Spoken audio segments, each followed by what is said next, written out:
the Public Investment Fund by no less than a royal decree, and it works under the umbrella of MIWA, the Ministry of Environmental and Water and Agriculture, as a policymaker, and under the regulator, MAWAN, the National Center for Waste Management. The main objective of the company is to promote the investment in the sector, and to attract the local and the international investor to come and invest. And as you have highlighted just now, the total investment that will be spent in the next 12 to 15 years, about 30 to 40 billion Saudi riyal. And KAICC, with its local and international partners, we will be part to contribute into that investment. Since you have highlighted the circular economy, I just want to highlight one thing, that today KAICC operating model is based on the circular economy. Today we're having 8 companies working under KAICC, operating for basically KAICC Group, namely GEMS in the industrial hazardous waste. We have the Wazin working for or operating under the medical hazardous waste, Yadoom under the municipal solid waste, Electa basically taking care of all the and the metal waste. We have Aziad, that's part of KAICC Group, taking care of all the lubricants and used cooking oil. Akam, basically, which is part of KAICC and taking care of all the construction and demolition waste, which is part of actually the mining or the minerals. And last but not least, SAIL, which is a newly company established, taking care of all the spills and hazardous. Now, back again to your question. Today, KAICC, we have started one of the major initiatives, which is the Riyadh cluster. And basically, Riyadh cluster is targeting by 26-27, hopefully that once we start the project, is to implement what's so-called the integrated solution. And the integrated solution basically here is a solution whereby which we will basically it's not the typical the waste treatment, let's say, methods and ways that been implemented elsewhere, like the waste to energy, which is the easiest way to treat and get the landfill diversion or implement or achieve the landfill diversion. However, with the integrated solution, we will be able to deploy a complete solution that considers the waste to energy about 22%, consider production of what's so-called refuse dry fuel about 11%, considering the organic to produce the compost, and last but not least, 30% from what's so-called the recyclables. Today, the total waste from the municipal is around 16 million tons per year, and by 2035, we're expecting the number to be around 30 million. Yeah. So consider 30% from the 30 million is almost like 9 million tons recyclables. Part of that, big part of that, will be the metal, basically. And this is the first project, and we have started with our partners, the international partners. We're starting to develop, and we're hoping that by 26-27 we'll be achieving the first target, landfill diversion of 70%, hoping that by 2035 for Riyadh to achieve the 94%. That's a nutshell. That's amazing, and I don't want to be biased by my comments, but I mean, the KAICC, they are one of our clients, and we know in depth to what extent they're actually implementing what they're saying. So it's not talk, they're walking the walk.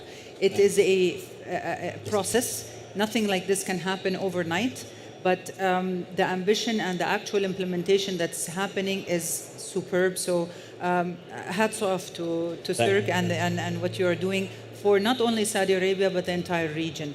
and That's- creating a role model actually Absolutely. for a global path. Now, picking up on the part where was mentioned, the construction and basically the metals, I would like to look at you, Nicole. So you're a champion of the rethinking materials and processes. So how decarbonization can take place in the steel industry? Yeah, happy to take this point. Yeah, so thanks for pointing out that we need much more circularity. So just looking at the steel industry, which has 7% of the global greenhouse gas emissions. So if we want to reduce that, we need to decarbonize. How do we do this? I mean, first of all, we need to increase circularity, and this means waste treatment, waste sorting, bringing the things back into the cycle.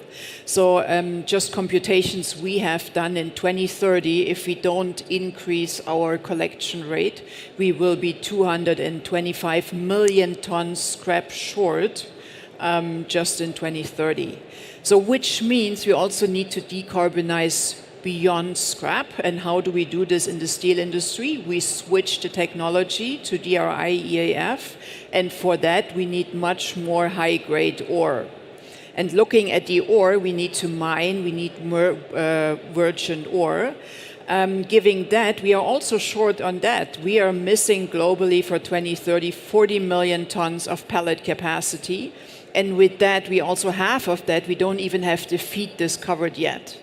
So to decarbonize in metals industry, which has a large share of global greenhouse gas emissions, we desperately need to work on circularity, feed back the scrap we are having, plus also focus on low carbon mining, high grades ore, but with a low carbon load. Only if we have those two things, we will be able to decarbonize. Okay, amazing.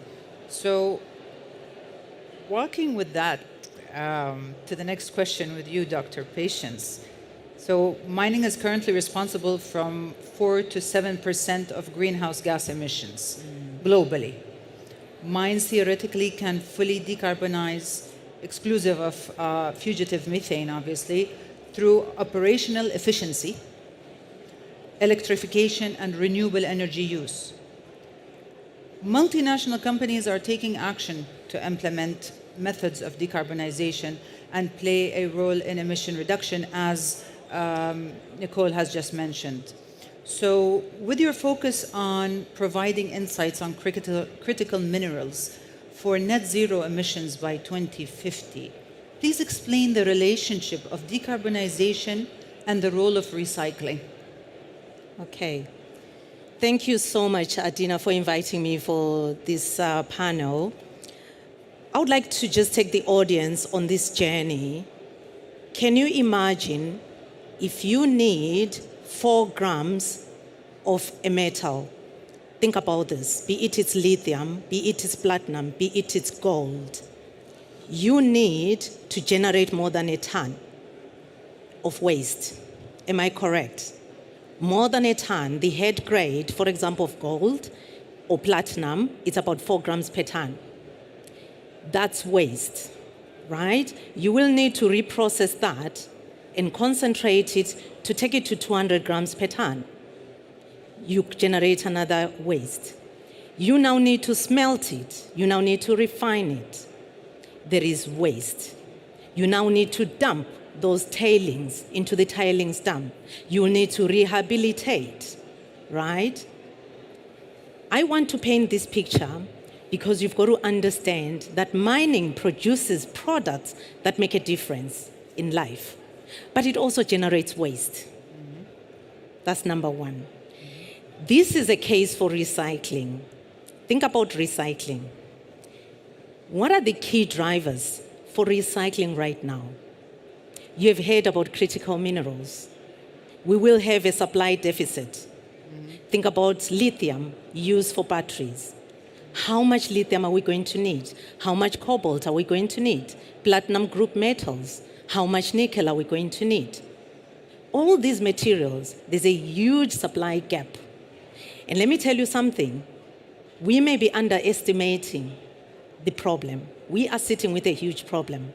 Primary supply is not going to make it. Even if you try to put in more capital and you say, yes, we'll ramp up the projects, but it's not going to fill up the gap. Data shows it. And I think it's business unusual that leaders should start thinking of alternative supply, and that's recycling. So how do we do that? We need to start thinking of circular economy. We need to start thinking of policy change to ensure that we incorporate recycling in our processes. Can you imagine you produce this metal, just track it, metal accounted, you produce 99.99 of lithium, it goes into a battery to the market. This is the current model. You mine, you process, you refine, you sell it to OEMs, like the Teslas, right? You forget about it. That's the business model of the current mining. But we need to start changing that business model because mining says, we've done our part, bye-bye, thank you. But when we think of circular economy, let's think about that metal, account for it. When it goes to Tesla, why don't we bring it back? Why doesn't it come back? We have the processing capacity as mining. We can bring it back, we can reprocess it. We can now improve their efficiencies. Why don't we invest in technology to ensure we can reprocess that metal and reuse it? How about our cell phones? We've got our cell phones here. So it needs a complete mindset shift, but it needs leadership at a policy level. Because as long as we don't have the circular economy at a policy level to say we need to recycle every single item that contains the critical mineral, we are going to be falling short. And we'll fall big time short. Because the global challenges are continuing to be here. They will make us not invest the capital. Think about the war that we have in Ukraine right now. How many investors have got the money to put a lot of capital for the mining projects? It's a lot of money. You think about the lead time of these critical minerals, 15 years for some of the mines. Circular economy, important. That's my case for recycling. Thank you. Thank you very much. You tapped on very important topics, and I think we will come back to another part of what you mentioned. But I'm going to now use the policy stressing that you just requested, and I'm going to look to Dr. Morgan, stressing on the importance of sustainability in the mining sector, whether with the reduction of water use or reuse, energy efficiencies, and for better carbon management. To what extent are policies in place in order to achieve this? Yeah, thank you very much. Thanks, Tina, for having me join the panel, and to the Future Minerals Forum for having us here. Look, the concepts of recycling or efficiency that this panel has discussed and then previous panels mentioned are not new, right? We've had these vocabulary words and concepts for decades. So the technological ability we have to improve efficiencies or recycle or move to circular economies largely exists. And so the gap between that knowledge and what's actually happening is largely policy. And the way to think about policy, or one way to think about policy is all about priority. Right? If something's prioritized, you can make a policy and then you can fund that policy. If it's not prioritized, then you'll get nothing done. It's pretty simple human nature. So if we prioritize it, sure, we can make policies that incentivize recycling and circular economy. We could do it right away. It doesn't take very much time once something's prioritized. But have we prioritized the words you see on the screen above you, recycling, substitution, and the circular economy? Can you think of anywhere that prioritizes those words? Any industry that prioritizes those words? Saudi Arabia. Besides Saudi Arabia? Proudly we say that. Yes. The answer is no.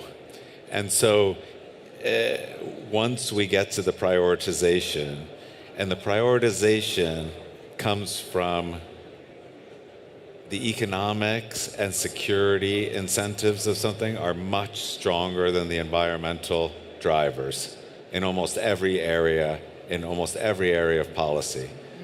So if you believe you're going to attack the problem because of the environment, you're unlikely to get to the prioritization and funding you need. So you attack it through economic development, through security, through economic activity, I like your word a lot, think of recycling as more supply. If you think of it as supply, you can run it through your accounting practice, and then recycling becomes something that's not a 1970s hippie concept, but something that's going to hit your bottom line, right? So you've been at this for a long time. And so the last thing I'll say is that the hard part in this is that you have to think across the supply chain. And my colleague from the School of Mines talked about systems thinking last time. If you think about this just within mining, you're going to miss almost everything. So you have to think about it in terms of the entire supply chain, from digging up rocks to processing them to going to advanced manufacturing. And then you have a chance of including circularity or recycling within your thinking. And the last thing is that the way we talk about these things typically at big, lovely events like this, and we talk about critical minerals and mining, is we talk about them as some sort of homogeneous big group of things. But steel is very different than the market for neodymium, right? Copper is very different than the market for magnesium and nickel. They have different stakeholders, they have different supply chains, they have different recycling rates, they have different markets, they have different everything. And so if we try to stuff all these things into one basket and call them minerals or critical minerals and think about recycling, you'll come up short because there's no way to handle all of them together. So thank you for the question. Okay, so actually what you're saying is that we as non-government need to lobby and need to basically have a mindset, okay, our own mindset of understanding the benefits of circular economy that will return on the businesses, irrelevant of having rules and regulations or not. And maybe, again, the word lobbying, to have it and as a policies that will help the whole supply chain, because it's not about one a mine, or it's about, it's the whole supply chain that needs to complete this whole cycle. So I think we all play a big role then in raising the awareness and educating about sustainability mining. Sure. And how to reach the real will, because if there's a will, there's a way, but having the real will. Okay, so we had a beautiful discussion before we came on the stage, and I would actually like to move away from the Q&A and have that beautiful discussion and flowness that we had, because I'd love that everybody has the benefit of, the juice of what you guys were saying.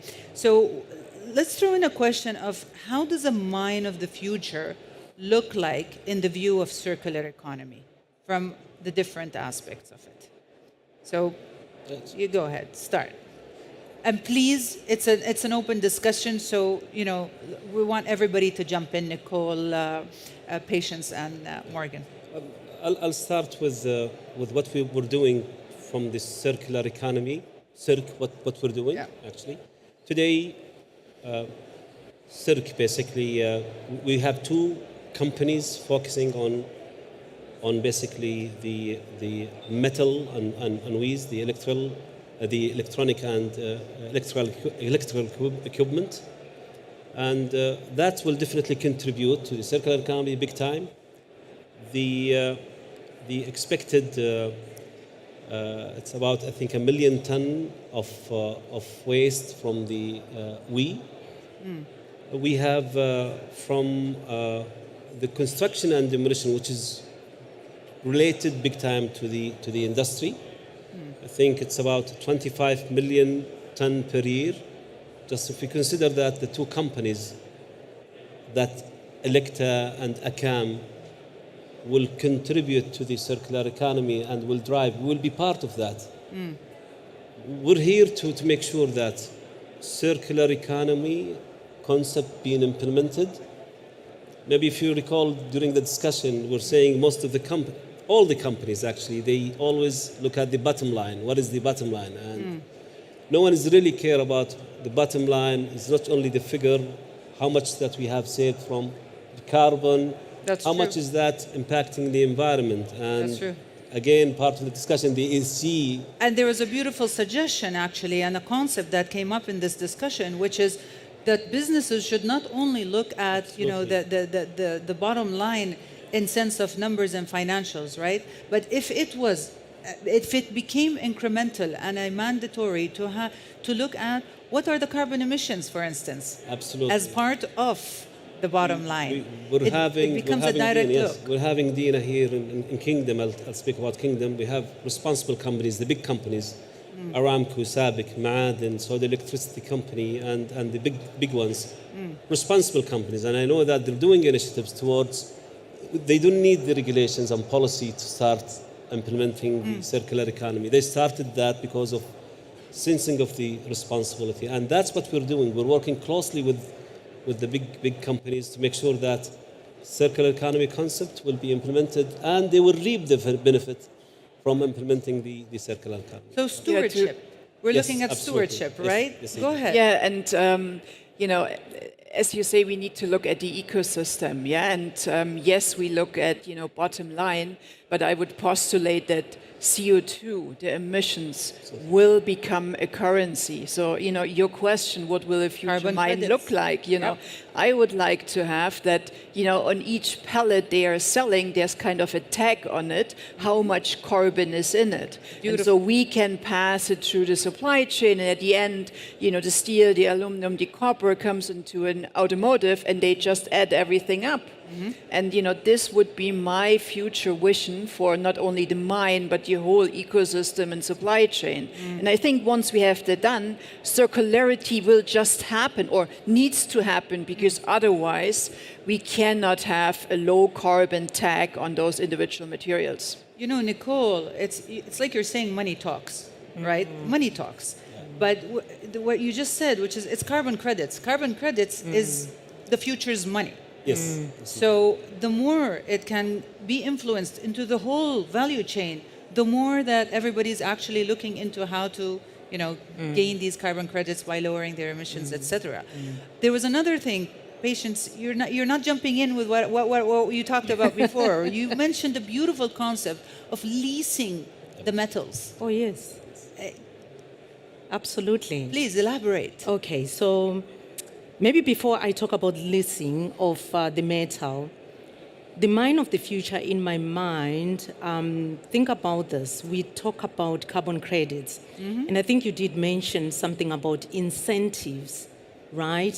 If policymakers or companies, they feel there's no incentive, nothing happens, or they don't prioritize it. But can you imagine you buy a gold or you buy a lithium product that has got a premium? So there will be different types of metals. You can have gold. It will be gold premium because of the way that it's done. It's full circular economy for that mine. So when it has a premium, the share price of that company will go up. I foresee this happening in the mine of the future, because only when mining companies get an incentive and they know there is the economics, which makes sense, they will do it. They will do it. Exactly. And do you guys think that incentivizing each other would also play a role? So we're talking about resources and sources, right? And not having enough sources actually to cover the future and the fourth industrial revolution with all that's coming up. And we were talking about the recycling and how the recycling actually should be a resource for another industrial direction. Absolutely. So it's minimizing actually taking out the sources Absolutely. and using the recycled materials as a source and as a so-called new raw material, right? Instead of going in for that. So this is exactly the circular economy, which is also economical. It should be more beneficial. It should cost less, actually, than the actual raw material that's coming out from our sources. So, but traditionally, industry fights these things, right? So very true. You put into place regulation or you put into place policy, and the industry says, look, we want certainty, but we're going to wait till there's certainty to do the sort of minimum needed to regulation. But what we're seeing now, and we can take some clues from oil and gas, is that companies are leaning into this because they believe that in the future, exactly what Precious has said, that these things are going to be priced and they're going to be valuable. And you already see this in the financial community. So the financiers of the big infrastructure projects or infrastructure sector in general are saying, look, either you deal with these issues of sustainability, recycling, environment, or we're not going to fund you, or your cost of capital will be higher. Yes. And so if the finance people say that, the companies are leaning in beyond regulations. very true. And of course, it's a historic time for the mining industry, because you can say that all of a sudden, for the first time in 10,000 years, the industry can be at the forefront of providing a societal good. Right? You're going to provide the minerals needed for energy transitions, to clean energy, to solve climate change, to produce next generation defense systems, et cetera. And you have the benefit that you get better cost of capital, and it'll help your permitting and your social license to operate, which traditionally have all been hampered by not doing these things. And so you asked us, Tina, before, talk about the positive things.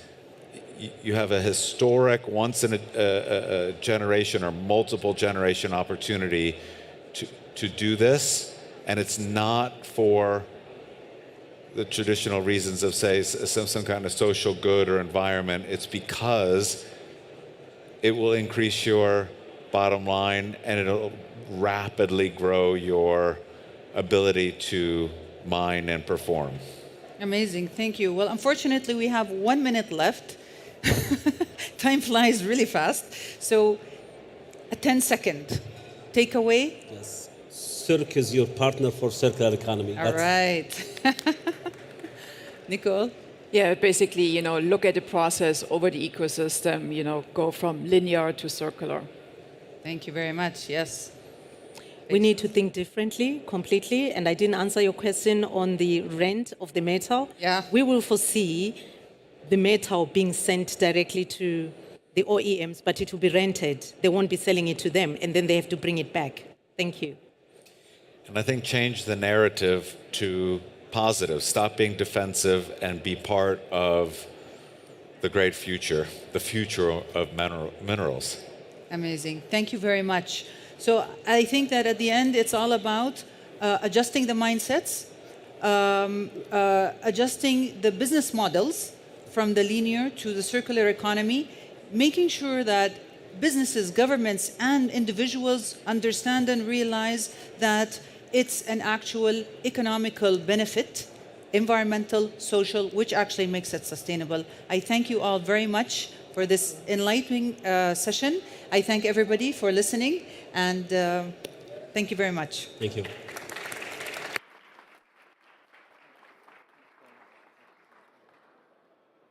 Well, that was quite a topic, wasn't it? I noticed a few miners in the room who were nodding their heads when Patience was talking there about getting a premium for metal. Now, I might ask our speakers if you could give them one last. Oh no, well, I'll get a bit of photo. That's good. Yeah.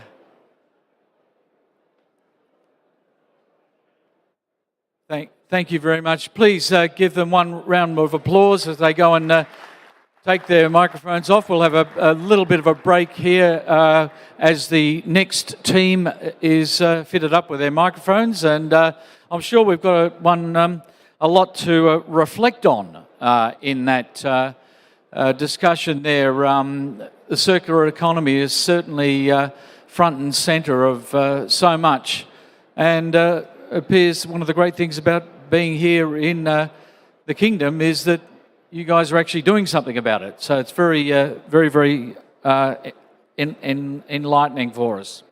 The next panel will be here very shortly. We're heading over into biodiversity land and the role of mining in protecting and enhancing biodiversity. So just bear with us a few seconds while everyone gets their microphones on, and then we'll be right to rock and roll.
Okay, here we go. Now, I think we've got something coming up right now which you wouldn't have expected to see at your traditional mining conference, but I'm sure it's going to be very, very interesting. And so may I have great pleasure in introducing Katharina Lockinger, Head of Corporate Communications with DGWA itself. Thank you very much. Thank you so much for the introduction, and thank you for everyone who's been enabling this amazing forum and for the great talks so far.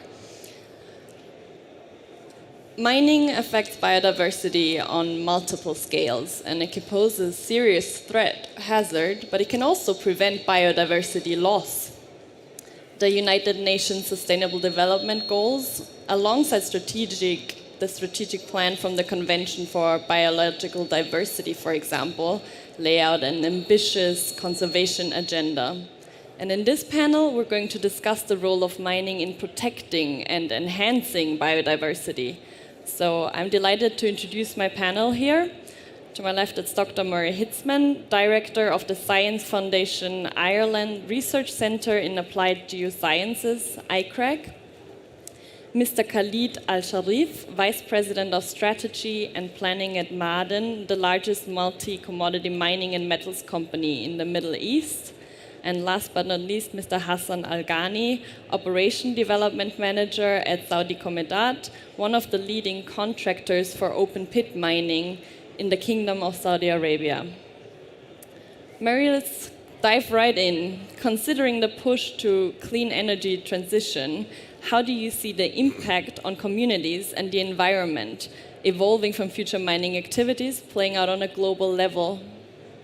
Thank you, Catherine. The impact is going to be variable. And it's going to be variable both for communities and the environment, depending on the mining project. But for the right mining projects, the ones we actually really want to go forward with, they need to have net, very positive impacts in both those areas. So in terms of communities, the sort of impacts that people have talked about already today in multiple forums, increasing things like education, skills, economic opportunities, obviously, One that actually came up in an earlier panel today is leaving infrastructure behind after a mining project. For instance, now thinking about leaving renewable energy technology, so a community has energy going forward that it didn't have before. In terms of the environment, again, needing to lead the environment a net positive. And that may be in ways, like we're talking about in this panel, of increasing the biodiversity in a mining area or returning biodiversity that had been eradicated or impacted by previous populations being there before. Thank you very much. Khalid, which commitments can a mining operator make to be seen as a welcome neighbors in the areas where you operate? Thank you for the question. I would like to start really by the quote or quoting something from the opening session today that His Excellency, the Prime Minister or the Minister Bender mentioned and highlights. Yeah, mining could be, and somehow that's risking the environment, and somehow if it's not responsible mining.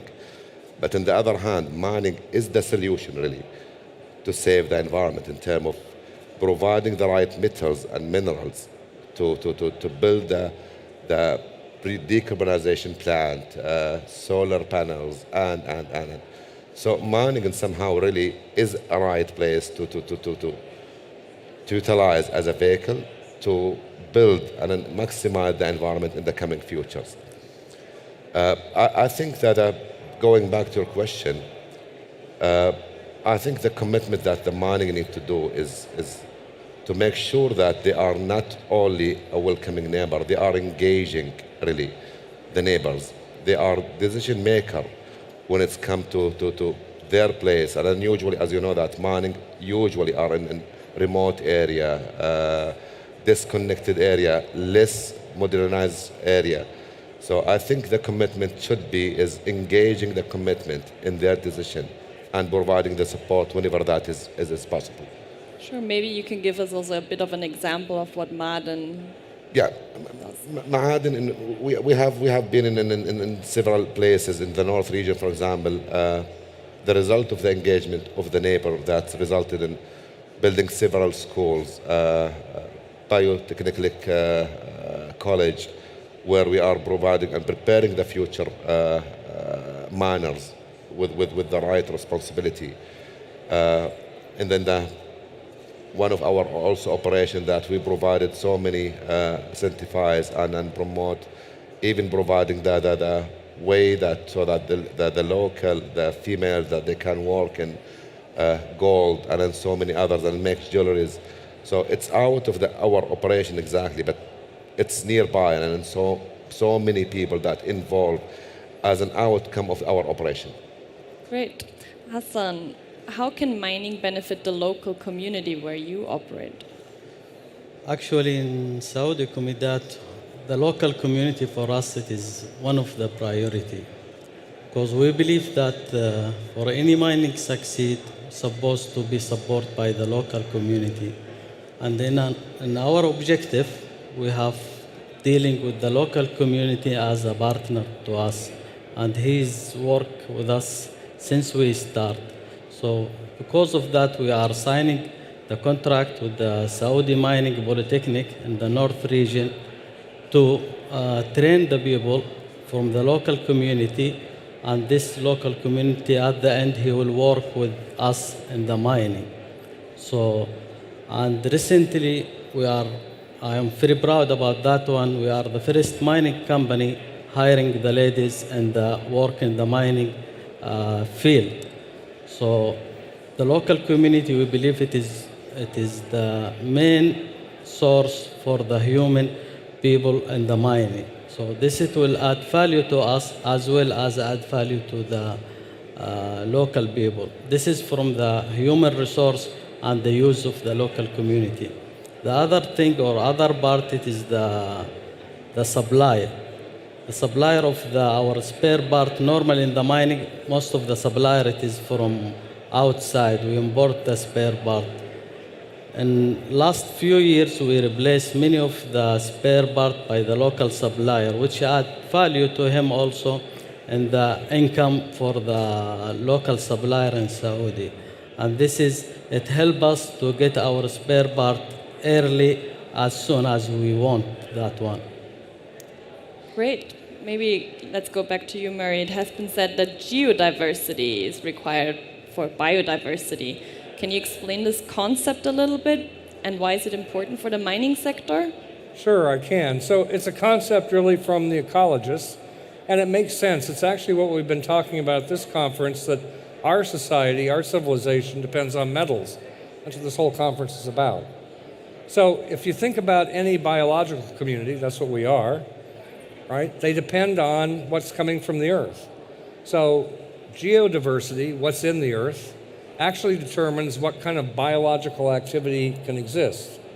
This conference is just a sort of super example of that.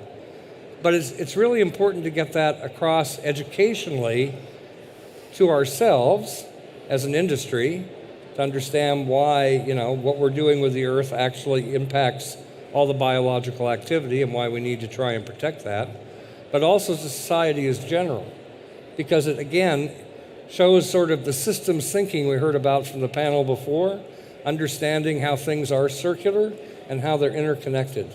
So geodiversity, the earth, actually is the foundation of all the life on top of the earth. Khalid, what initiatives can mine operators take to protect the geodiversity, protect the environment, decarbonize operations? I think there are so many steps really to be taken, but I think one of the most important things is that efficient use of the energy and then maximize the utilization of the renewable energy, renewable water, that for their processes. These are the heart for any operation in the mine. And then if we manage to utilize them in a more responsible way, that will help definitely. Ma'aden, for example, we have just finished construction, one of the new operation, and it's become one of the design criteria that to use the solar in our operation. And then that will be on, as we build mines, we will utilize the solar in our operation. Water, we have, I think, built so many examples in utilizing the recycled water in our operation. So, for example, in the past 3 years, the average almost of our utilized water or used water in our operation, in the gold, for example, we have exceeded 65% of our gold produced that's coming from utilized water. We have built more than 1,000 kilometers of pipes to provide our operation, neither to the gold operation or to the north operation in the phosphate company with the recycled water.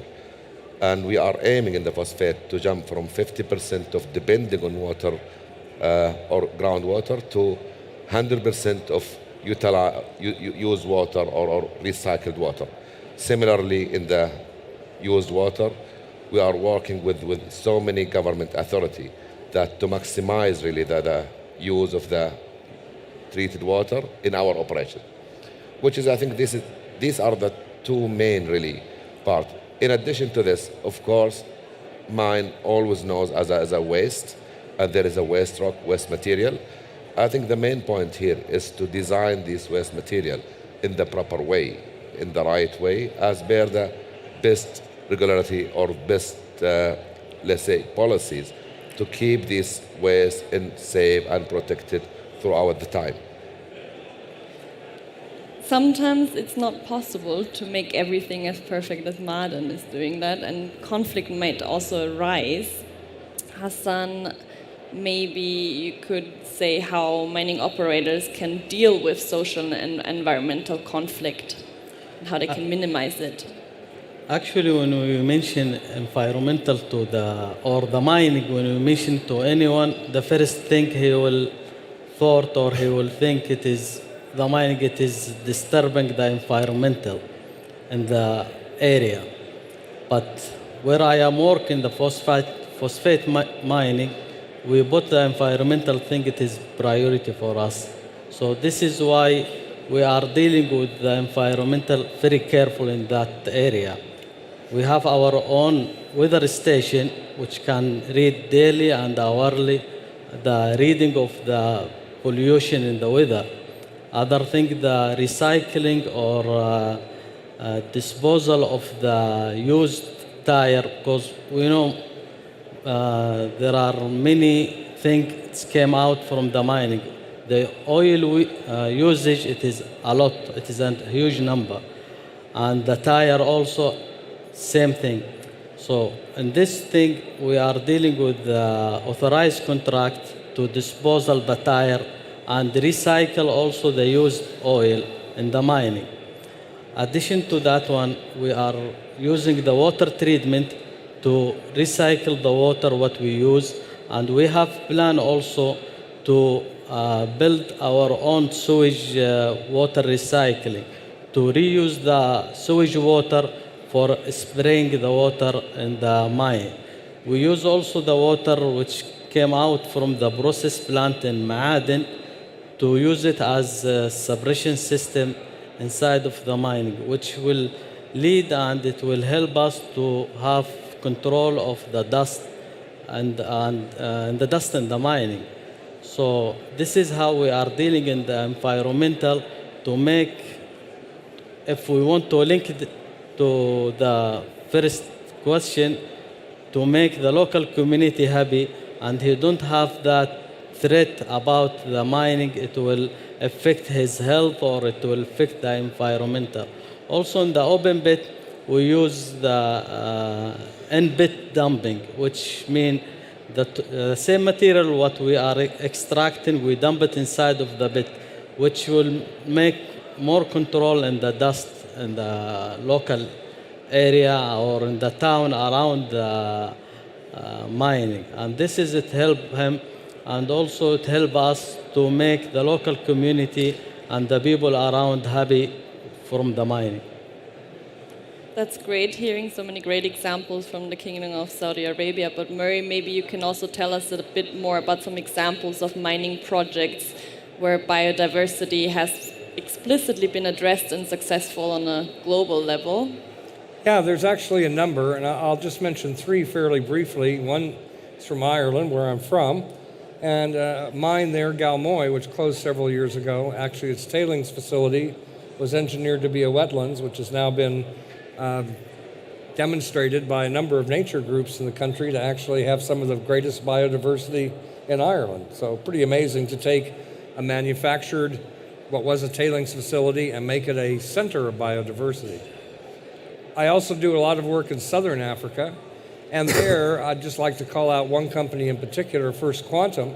They actually take their mining sites in both Zambia and previously in DRC, and they've actually turned them into biodiversity oases. They have reintroduced animals that were completely hunted out before, and so now the animals are back on the mine site, and it looks like the way we all think Africa should look. The final one is probably the biggest, and that's the Carajás mining district in Brazil. If you go to Google and go to eastern Brazil, most of it you can see there's no forest left. But there's a big square, and that big huge square, which is several hundred kilometers, is actually the Carajás Mining Reserve, which the government put in place back when it was all forest.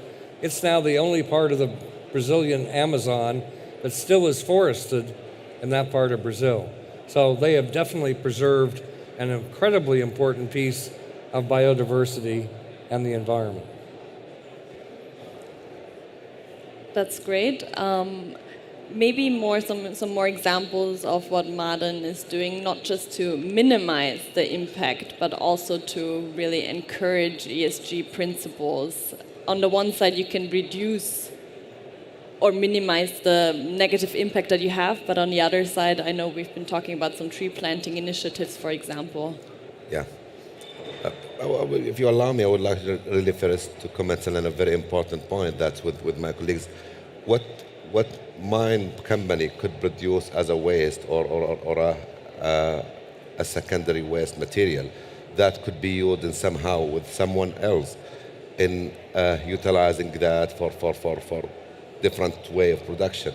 And then the collaboration here between us, I think, is an example that we are not only wasting, we are reusing the materials somehow in some way, which is minimize the waste, and that's definitely is encouraging the company to look to the waste as how we can reuse it again in somehow or some way. For the plantation, that's Ma'aden is committed now to plant up to 2040 more than 20 million plants, and especially in such place like Saudi Arabia. This is very important initiative. It's not up to this. Also, we are committed for the irrigation of these plants to be recycled water. So it's not only planting and using the main water. No, we are also committed to use recycled water for these plants, and then it's scattered in so many places in KSA for really make the, what we call it in KSA, so green Saudi. Great. Hassan, any thoughts from you on how to enhance biodiversity? Actually, to control and help the people in biodiversity in the mining, I have more concentrated in the local community actually, because we believe that as long as you make the local community happy from the mining industry, he will support you and he will succeed as you succeed also in the mining. Because one of the biggest challenge in the mining everywhere, not only in Saudi Arabia, everywhere it is the local community. If local community help you to succeed, then you will succeed also. If he's don't like the mining at all, then you will fail definitely. So local community, it is the main core of the business for the mining. He need to involve him in the mining, and he need to give him part of the mining operation to make him happy and to help him as well as helping the company, that one. So we've heard from two companies now whose ESG policies have been built into the backbone of the company. But Murray, speaking outside of the KSA, do you think governments should be more involved, or is it the companies themselves that should? No, it's a partnership. It always is. So our industry is always going to be regulated. We expect that. So they have to work in partnership, and I think that's something what we can see from this meeting, what the kingdom is really trying to do, is actually bring government regulation together with industry, and then importantly with the local communities as well, another aspect, right? And the three work together to understand how do we make this work best so that everyone wins and there's essentially no losers, right? Including the biodiversity, the environment. Yeah. But that's important because only if the community is engaged, bought in, and happy will we be able to do that preservation. Sure. And any final thoughts for the audience? Some actionable takeaways? I think referring to your question and your comments, I think, yes, the regularity is important really to put the right regulation and ensure that all the mining companies are taking the responsibility for the biodiversity to the community. But what also most important is to ensure that it is part of their DNA, because you don't want to be in a police situation. You need to be in a situation where the companies really they hold the responsibility and be responsible mining company, not toward only the community, toward the whole country, toward the nation that they are working in. Because whatever that we do today, that will be for the future. So we need to make sure that, yes, the government, they do have the right policies, the right procedures, the right regulation, but on the other hand, we need to work with the company hand to hand to ensure that this policies, procedure is part of their DNA, and then they spread that to the other, and then so on. Sure. Hassan, any final thoughts from your side? Again? Any final thoughts from your side? It is the final thing I want to say. It is involve the local community, help the environmental. The mining, it's not mean it is something it coming to destroy the earth. It is also it's help to generate new thing for the new generation. Without mining, we will not have the green energy. Without mining, we will not have new product or new item to establish and make.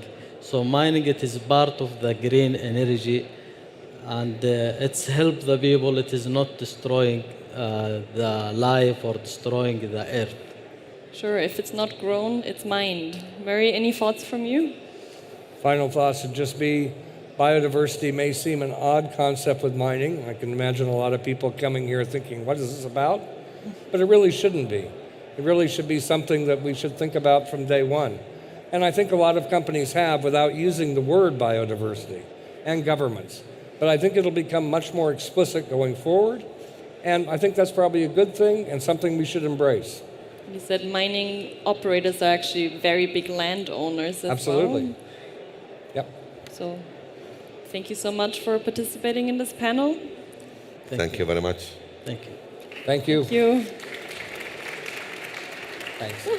Thank you very much. Excellent panel there. What a wonderful story there about 20 million trees being planted in Saudi and also being watered by recycled. Thank you. Please, one more round of applause for our panel today. Thank you. And if I could ask you to leave the stage, and can I call on our next panel speakers to head up the back here and get yourself kitted up to get on stage. We'll have a short break while all this happens, and thank you very much.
with us. As we move forward through our afternoon program here and our panels, we've got a real treat for us now at the moment. We're moving into the actual energy that is powering the green metal hubs of the future. And moderating our panel today is Dr. Klaus Kleinfeld. Welcome to our panel. Pleasure. Thank you. Pleasure. Well, welcome. Good to have you all here, and hope to get some more people attracted by your enthusiasm, so that you will surely show for this wonderful subject. We had a meeting before and we got all excited about it. So what are we going to talk about it? We're going to talk about what role do renewables, what role can renewables, including hydrogen, play in the minerals industry? And I think there is a lot that we will say about it. So we have a great panel. We have on my left side Jeffrey Large, who's with McKinsey. He's a partner there. He's responsible for metals as well as for global aluminum. So Jeffrey, good to have you. Then we have also Dr. John Bradford, as a VP Global Initiatives at the Colorado School of Mines. Great to have you here, one of the premier schools to educate everybody who is going to be in mining and who has been in mining. Great reputation, really great to have you here, and a real practitioner, at the same time connected with the university. And then we have Claire Sykes, from Larkin Sykes Advisory.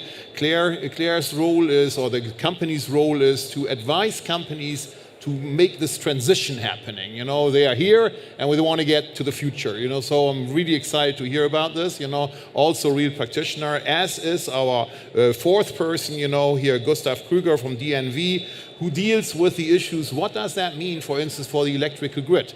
Everybody's talking about also great, wonderful, but nobody sees the practicalities. So we have a pretty broad basis here what we can do. So Jeffrey, can you kick it off? Giving us an overview on what do you see in the mining industry when it comes to renewables, new energy sources, new renewables, hydrogen, and these type of things. Yeah, sure. Happy to start off. Maybe 5 observations for today. The first one is basically that this market for green metals is rapidly evolving, but it's still very messy.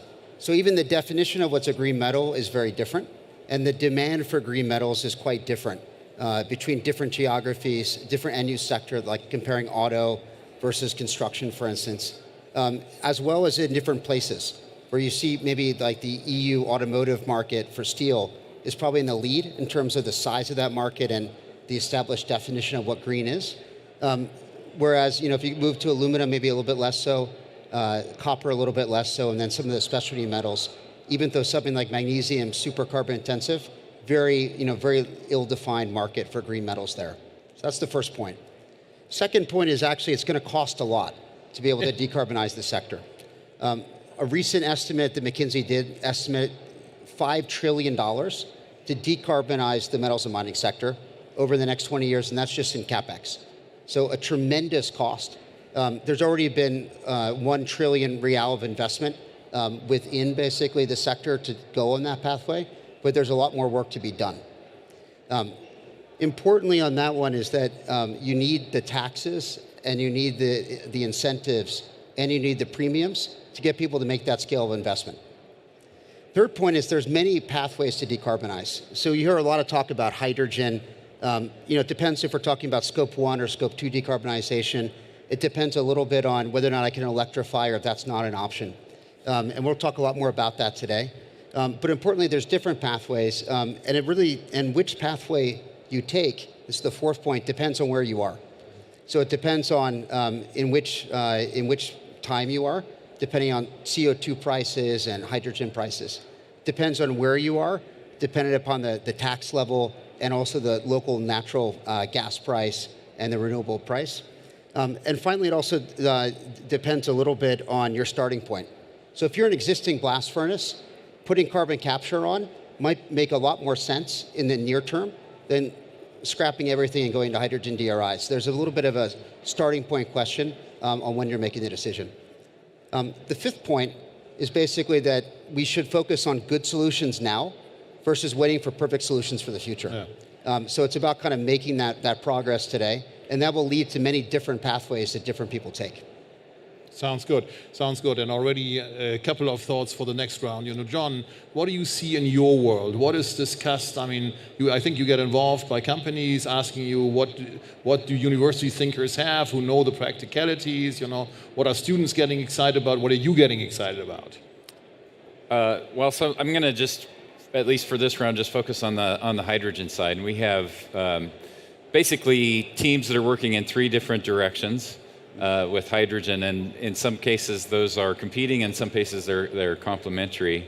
But you can really think about these 3 different directions in time scales, so near term, medium term, and long term.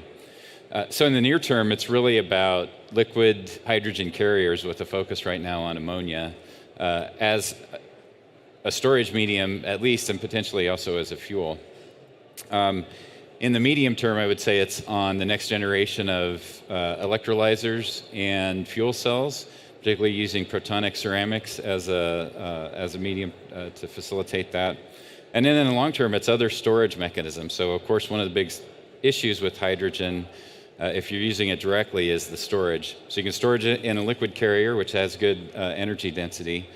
Storing it as a gas has many, many challenges and is expensive. But there's a next generation of solid state storage medium, so metal organic frameworks in particular, that you can think of as acting sort of like a sponge that take the hydrogen in and hold it and then can release it under certain conditions. Those are a long ways off right now. So those, right now, you can store about 5% by weight of the hydrogen that it requires in the medium. So for a ton of hydrogen, you need 20 tons of this material, but they're making advances quickly, so in the future that can be a viable solution. Now in the electrolyzers, so to produce the ammonia, you need the electrolyzers to get the hydrogen. You bond that with nitrogen source, which could just be air. So that's a way that those 2 systems are working in a complementary way. And do you see that actually as the main power source? Are we at a point where you can see that hydrogen could be a main power source for large energy intense mining processes or refining processes? So in the very near term, so ammonia, for example. So if you produce ammonia with green, blue, or pink hydrogen, whatever your way of producing that is, you can produce ammonia. You can store it safely, and then you can use that ammonia as a combustion fuel in existing combustion engines. So that's ready to go. So that will be more in the support system, of a mine, but not as a full fuel for something. Yeah, using hydrogen directly, either in fuel cells or using hydrogen as combustion fuel on its own, that's a longer term issue. So building those systems at scale is a huge challenge. And then there are the issues with storage that we talked about a little bit before. So. Very good. Thank you. Claire, what is your most favorite advice that you're giving these days to companies that come to seek for decarbonization? Yeah, thanks, Klaus, and thank you very much for the invitation to be here. It's an absolute pleasure to discuss such an important topic, actually, in terms of decarbonisation in mining and mineral supply chains. I think the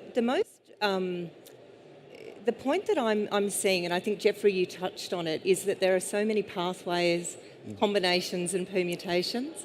And John, as you mentioned, there's short-term solutions, there's longer-term solutions. And I think coupled with that is that we see in the upstream mining industry, there's a range of systemic barriers towards innovation uptake. We have very limited transformational innovation occurring across the industry. There's also economic and market realities and barriers in terms of uptake. And there's also scientific realities, there's geological complications and complexities related to adopting renewable energy and hydrogen systems at a site. And there's also just the practical implementation challenges such as workforce training, skills development, spare parts replacement, maintenance, capital replacement, etc. And then the other complexity that we see is that when we think about innovation adoption and sort of this transformational change in terms of the way that the energy system in mining and mineral processing and in downstream processes can be adopted, is that decision points for innovation adoption occur at very different points, depending on where you are in the life cycle of your project or your asset.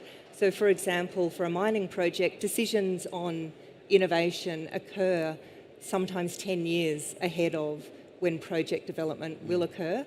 And it narrows as your feasibility studies go through. And why is that so? Why is that? Is that the investment cycle, or is it because the equipment is not there? You first have to negotiate with an equipment maker, or why is that? Right. Why is that so long?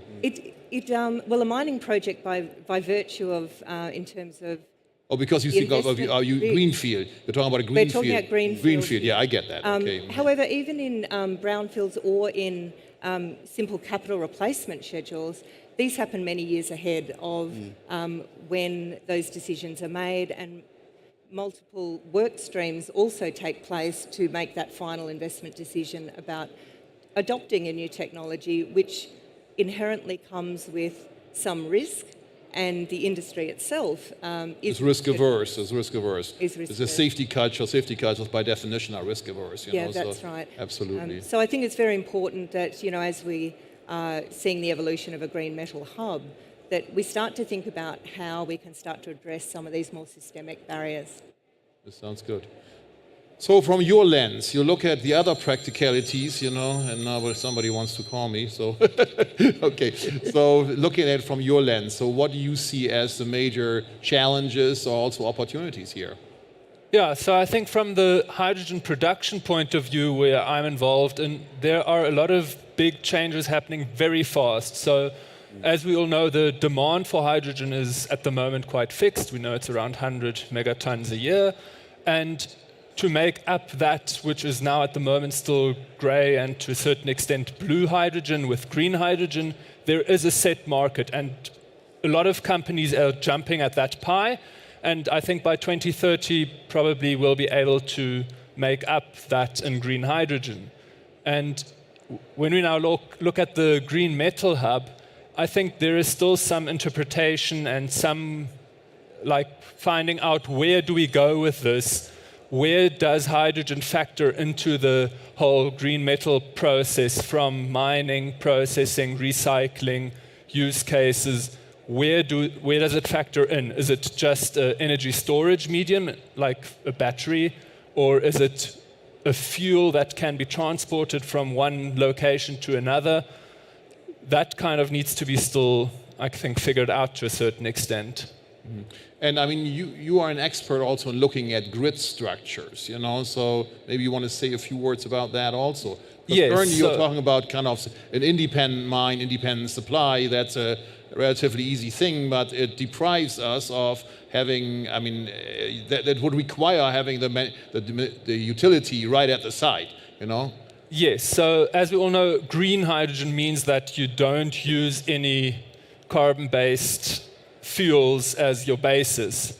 So that's a nice thing to see, is how the industry has actually jumped at this and said, let's get away with the grid. We'll start building our own transmission grids at extra high voltage levels with all the protection and control functionality in there, but just sourcing renewable energy to produce hydrogen. So that is real green hydrogen. Okay, we're not looking at how PV panels and wind turbines are produced. Let's rather stay away from that for the moment. But just from an energy point of view, it is proper green. And that's a fundamental shift. Yes. Once we are there, we're still quite a way away from that, right? Yeah, I think there are already enough pilot plants up and running that we can say this is definitely going to work. I think at the end of the day, in 10 or so years' time, we'll see how the market forces will kind of even it out, which of these pilot plants might be coming at a bit high price point that they might be not economically viable, but from a technical point of view, they're definitely viable. Yeah, 100% agree. The technology is ripe. Yes. It's ready. Yeah, it's ready for a long time.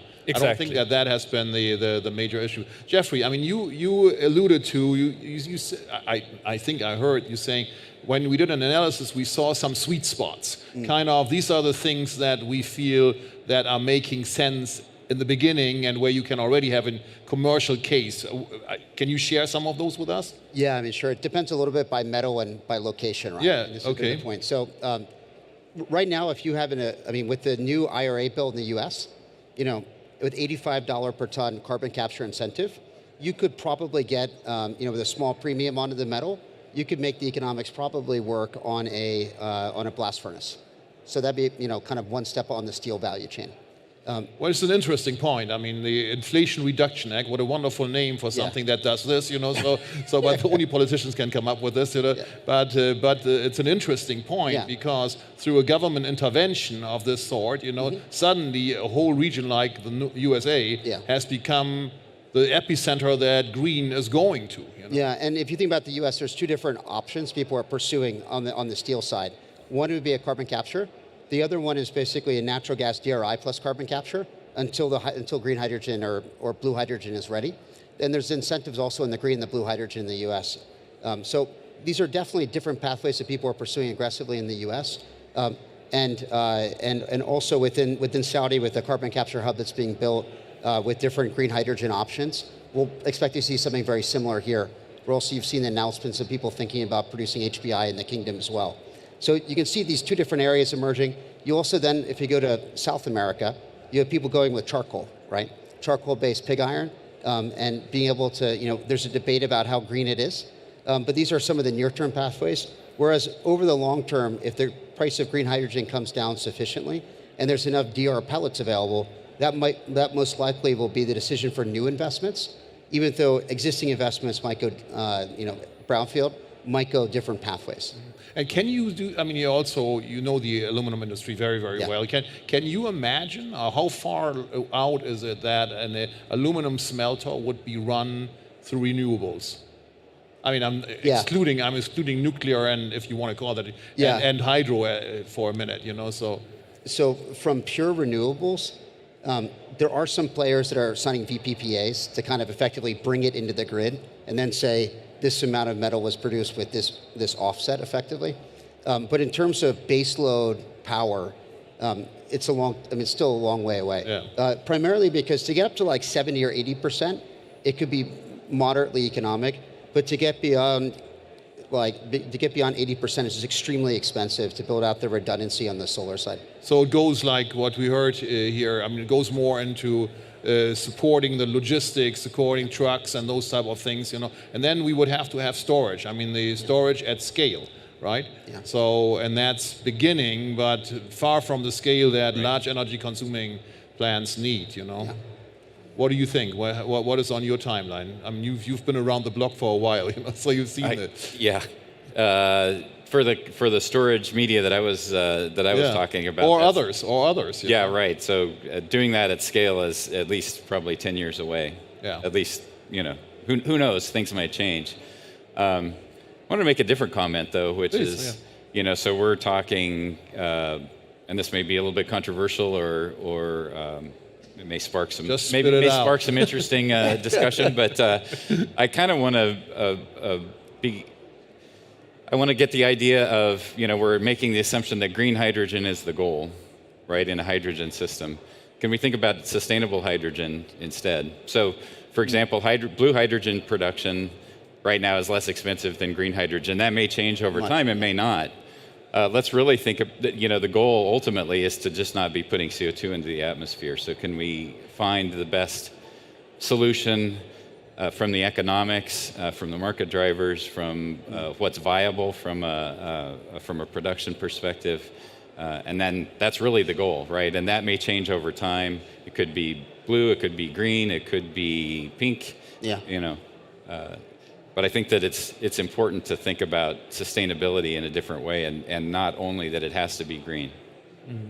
And Claire, I mean, we talked about greenfield, but what about brownfield? I mean, is there, because I guess on greenfield, most people these days who are building new facilities will instantly look at that, will instantly have the lens. The panel before us addressed that, you know, when they talk about biodiversity, everybody was look as how can I paint myself as sustainable as possible, you know? But when we look at the existing facilities, you know, which will not go away, you know, shouldn't go away, is there enough there, or would you sometimes, when you reflect on it, say, I wish that XXX would be more? Yeah, look, I actually think that activity is happening across greenfields and brownfields and across the entire project lifecycle. I think there is early stage research occurring. There is testing, trialling and demonstration of incremental technologies for specific solutions, and we're certainly seeing the emergence of what we call the hydrogen equipment technology and services sector, certainly in Australia, and I think we're seeing it globally as well.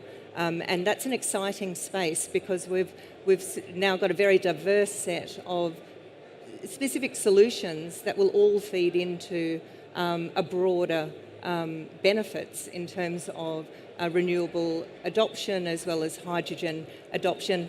And John, I couldn't agree more that it is about sustainability. It is about looking at a suite of solutions, and it's also looking at, well, what are those mechanisms that we need to put in place to squeeze those time frames and to enable trialling, testing and demonstration to occur.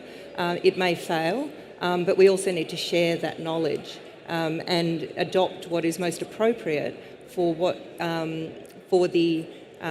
the phase of project that we're in and the application and capital that is being deployed at the most appropriate time. I mean, it sounds like, Gustav, everybody here, we talked about renewables, you know, and everybody here right away jumps to hydrogen. We have that also as our topic, you know, but there are other renewables. I mean, here in the kingdom, solar, big thing, the sun shines here normally. I mean, I don't know what happened last week, you know, but something went wrong there, you know, but normally the sun shines, you know, and the wind blows at certain areas, you know. You also didn't mention this. What's your view on this? Yes, so definitely for any green project to be viable, you would have to have an energy mix that comprises of, as you said, PV, wind, even solar thermal. And I think also part of that mix, although it's more of an energy storage medium, is this green hydrogen. There is definitely a use case for it.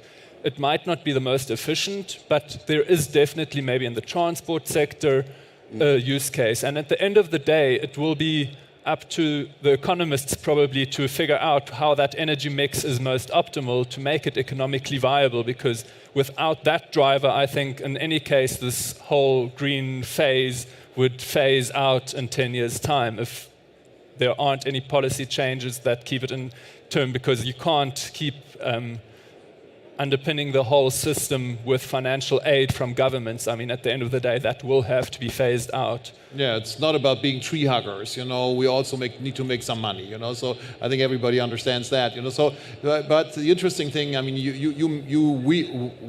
you weave that into your conversation, you know, when you said wind and solar, and then you mentioned hydrogen as a storage medium. So because basically what you are saying is wind and solar I can't bet on because it's not stable, and in mining you need stable energy source, and you need it at scale. So on the storage side, you know, so you said this can have a role, even though it creates energy efficiency losses, you know, but it can have a role. Do I understand you properly? Yeah, so a bit contrarian view maybe in terms of hydrogen is now that hydrogen is not the most efficient storage medium. The round turn efficiency of 50% does not compete well with lithium ion and so on. So unless there's a big disruption to the lithium production and we don't have that technology available to us, it is very difficult to build a case for hydrogen as a storage or grid storage medium. There will definitely be cases here and there, but in general speaking, I think it will have to find a different use case. Mm-hmm. So the cost of the efficiency loss and the cost of hydrogen is also still a big barrier.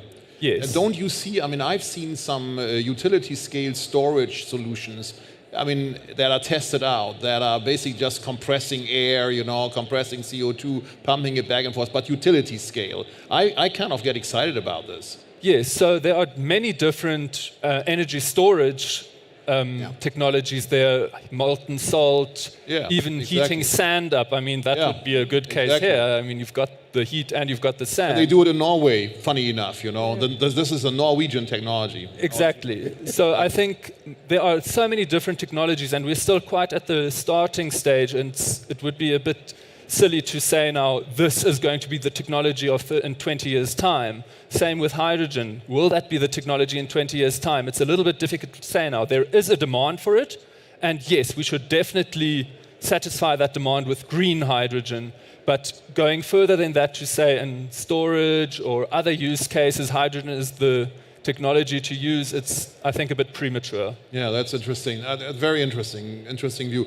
Jeffrey, you also said in the beginning, you said green hydrogen, no, not green hydrogen, green metals, you know, this is a growing market. There's kind of a consensus that that's where everybody wants to go, but as so often in life, you know, companies print wonderful sustainability reports, but in the back end, they squeeze the last penny out of it, and if it's not cheaper, then they don't go for it. In the end, what I have seen is the market only changes when the consumer behavior changes. You know, when the consumer behavior suddenly says, we need a certificate for is this material green, you have to stand in front of me and tell me, is my new iPhone made out of an aluminum casing that is green aluminum? I mean, do you see that happening, or is this just PR talk? There are certain segments where that does exist. Like what? Like certain high-end luxury vehicles in the EU, maybe. Maybe certain packaging. I kind of like those. I don't know what you think here. You know, high-end luxury vehicles from Europe. That's not a bad thing. Yeah, I know. But then there's there's also certain parts of packaging, like for instance where you can see it in terms of the end-use industries that are effectively buying it today, right? Like the auto companies are actually giving offtake agreements with premiums, so they're at least implicitly paying the premium on behalf of the consumer. You can see some of the can companies trying to get basically, green metal being put into the can sheet for aluminum cans to make sure they're also very competitive against a PET bottle, right? So there are certain segments, but it is only emerging. But that's why it's probably not going to be just consumer. It's going to be also, it's a carbon taxing question as well, right? I see. So the regulator steps in, and you basically impose something that's a free good today, you make it a non-free good. Yeah, and then that creates the incentive structure. And just one point that we haven't talked about as much is nuclear, right? If we think about basically creating the base load power for the future of the aluminum industry, nuclear, like SMR reactors, might actually be the right answer. How realistic do you think that is? Well, I mean, from a regulator, from a societal acceptance perspective, you said it's different in different regions. Yeah, it's going to be different in different regions, but basically there is, maybe not in Europe, but at least in the US, there's a lot more of a movement towards SMR, for instance. Even Japan is now building new ones after Fukushima. But it's interesting. That's very interesting, and there are new technologies around that. But I still believe it's going to be a long shot in many countries, So we're coming to an end. I already got a sign here, So one of the things that this forum is great at, it's saying we have a wish. We have a wish. We wish for to happen more, If I go to you next, and come back to you last, So what is your wish that you would say? I wish XXX more to happen. I'll just call to action. I'm going to pick it up from the nuclear side, right? So I wish that we would recognize that we've got about 60 years of using mobile modular nuclear reactors as a power source, and this is for military applications which are regulated differently. Let's get over that regulatory hurdle and the perceptual hurdle that we know is in the public for this. Yeah, it's hard to dictate that, though. It is. Getting more positive press. No, that's very good. Yeah, that's right. Clear. So if I had a wish list, I think we've seen that there are, a myriad of options in terms of technology adoption for renewable energy and hydrogen, of course, in mineral supply chains. So I think my wish list is that we really boost collaboration across many different stakeholders to start to unlock some of that intelligence that's in the industry, to be able to capture some of the activity that is happening, and to harness that strategic intelligence effectively, to start to wrap that into how we can more effectively drive collaborative action. Super. Yeah, I would wish that the other components that make up mineral processing and so on jump at the low-hanging fruits, like the industry has now jumped at producing green hydrogen, starting from building their own grids, just jump at it, and that other industries and other parts of that whole chain also jump at that opportunity, like the low-hanging fruits like that. I love it. Last word from you? More focus on carbon capture in the near term, as well nuclear. And then finally is recyclability. We're talking a lot about primary metals manufacturing, but also improving recyclability and better sorting technology will make a huge difference towards having better secondary supply. Very good, very good. I would add one thing I think that also comes out here. The kingdom can play a large role in that, because everything that we talked about is here in the kingdom and is getting built out big time as part of Vision 2030. Talk about solar, talk about wind, talk about hydrogen. There's no other place where that is. This conference is a clear statement. We want this industry to be stronger, bringing people together here, bringing innovation together. So I think that's a great thing. Thank you for the organizers, and thank you to all my panelists. Thank you. Thank you. Thank you. Thank you. What a great panel. What a great discussion. Please give them a very warm thank you for the discussion as we ask them to leave the stage and get on with it. Well done. Yeah. Great. Well, that was fascinating. We're certainly delving deep into the world, the brave new green world that we're coming. And isn't it great? Yet another panel has complimented our hosts about the fine work they're doing in these vital areas for the mines of the future. Okay, let's take a quick break while we get our next group of panelists sorted out with their microphones. And then we will get right into it. We're taking a deep dive on energy and technology minerals and metals.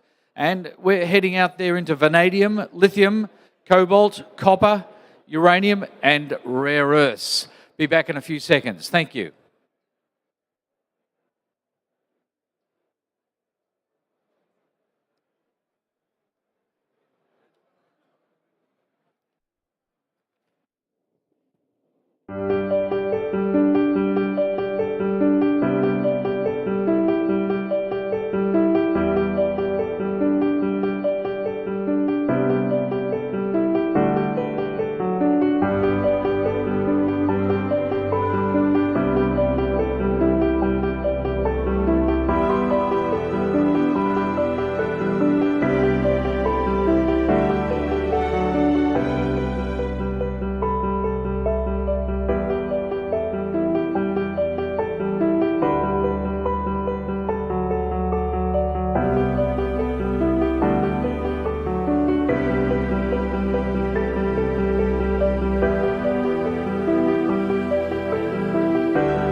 Okay, ladies and gentlemen, thank you once again, and great to see such a full house. If anyone would like to come in out from the doorway, there's plenty of seats here, so please make your way in and we can get started.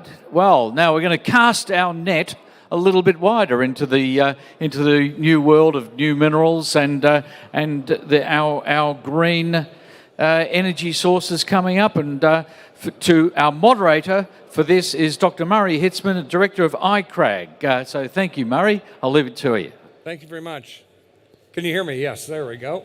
So we have a lot to cover today, and we have a lot of people here to try and cover it. This is the deep dive on energy and technology, minerals and metals.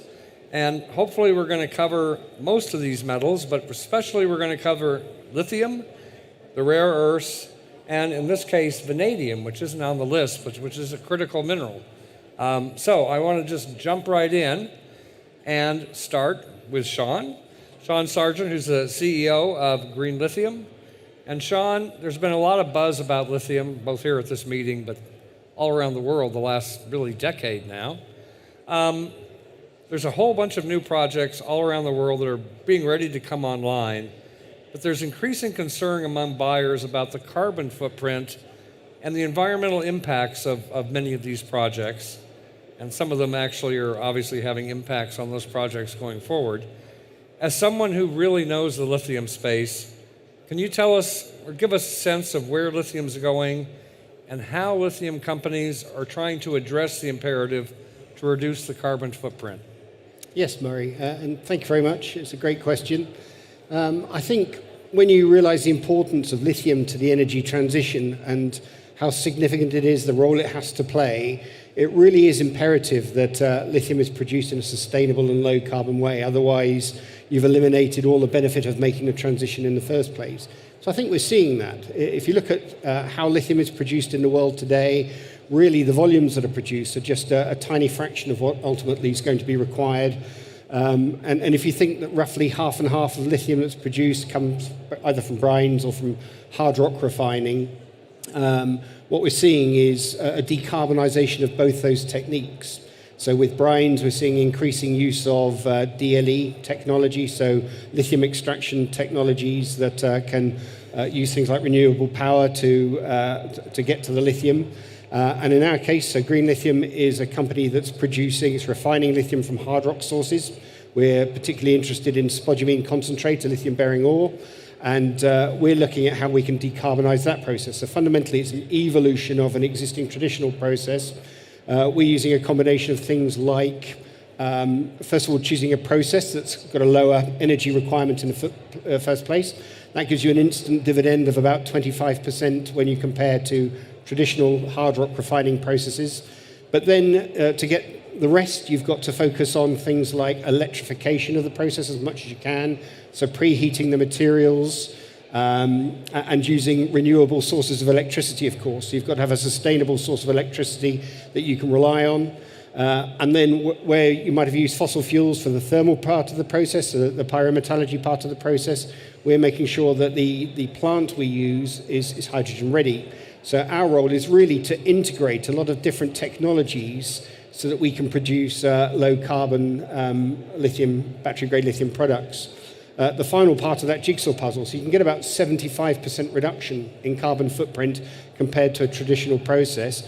That last 25% comes very much from working with miners and raw material suppliers. It comes from the Scope 3 part of the emissions, and it's only really by focusing on working with partners who are also trying to reduce their carbon footprint that you can really get close to net zero carbon lithium for battery metals, but it's so important. And then, of course, the other aspect to it is producing sustainable chemicals. And for us, that means using circular economies, both in terms of being able to re-refine lithium extracted from recycled batteries, which will be so important in the future. Once you've got the material out the ground once, it would be a crime not to keep reusing it and recycling that material again and again. But also, and an important part, and often overlooked part, is making sure there's no waste from the process. So making sure we've got circular economies that can take all the material, all the byproducts that are produced by the process, and finding applications and downstream markets for those products too. Mm-hmm. Thank you. Very a lot of neat things happening there. Sure. Some of the things you're doing, I think our next speaker, Fortune, I'm going to probably pronounce this, Mojapalo? That's right. Who is the co-founder and CEO of Bushveld Minerals. He also works with Bushveld Energy, which is a sister company. So again, some of these synergies Sean was talking about, working between different spaces. So you're a world leader in providing vanadium for a whole bunch of industries, right? And Bushveld Energy is working to develop vanadium-based energy storage systems. So where do you see the vanadium market moving in the next decade? And sort of exactly what Sean said, how are you trying to integrate the different pieces to be more decarbonized, more environmentally friendly? Well, thank you, and thank you for having me here today, Marie. As you correctly say, I'm involved with vanadium, and I just need to make the point earlier on, when we're talking about the green energy transition and vanadium, vanadium is predominantly, at least today, mainly applied in the stationary energy storage. And I need to make the distinction between stationary storage and mobility, which is largely with electric vehicles. Right. The vanadium market predominantly in terms of demand is mainly applications in the steel sector today, where it's used as a strengthening alloy for strengthening steel. In the process, I should just add that it helps improve the carbon footprint of steel, because you add 0.2% of vanadium to a ton of steel, you double its tensile strength. That will continue to be the bedrock of demand in the short to medium term. But it is really in the application in energy storage that we see a step change in terms of the demand profile. And just to provide some context for that, we talk about the electrification of everything, right? The world consumes energy in the form of electricity increasingly. In fact, over the next 20 years, electricity's share of world energy demand is going to double to about 45%. Yeah. What's also important to note is that the vast majority of this electricity generation capacity is going to be renewable. And you cannot talk about renewable energy without talking about energy storage. And that is the reason why, even though it's still nascent, stationary energy storage is the fastest growing storage market. In fact, it's forecast to grow by as much as 122-fold in the next 20 years, from about 17 gigawatt hours just a couple of years ago to about 2,450 gigawatt hours. That's a massive exponential growth in applications. I think what's also important to note is that it is long duration energy storage that's going to be accounting for about 90% of those applications. Why is that important for vanadium? It's because that's really the sweet spot for vanadium. It's a flow battery technology. And there is growing consensus that when it comes to stationary grid-scale storage, flow batteries have a lot of compelling features. And vanadium flow batteries, what might not be as obvious to the audience, are amongst the more mature technology in that space. It's a technology that's been around for years. It's in commercial deployment today. In fact, most of the larger energy storage projects out there today are vanadium redox flow batteries. Just the other day, a 400 megawatt hour battery system was turned on in China. There is a gigawatt hour project that started construction, unsurprisingly again in China. And so the momentum is really, really there in terms of scaling up stationary energy storage, and we see vanadium playing a very, very important role within that space.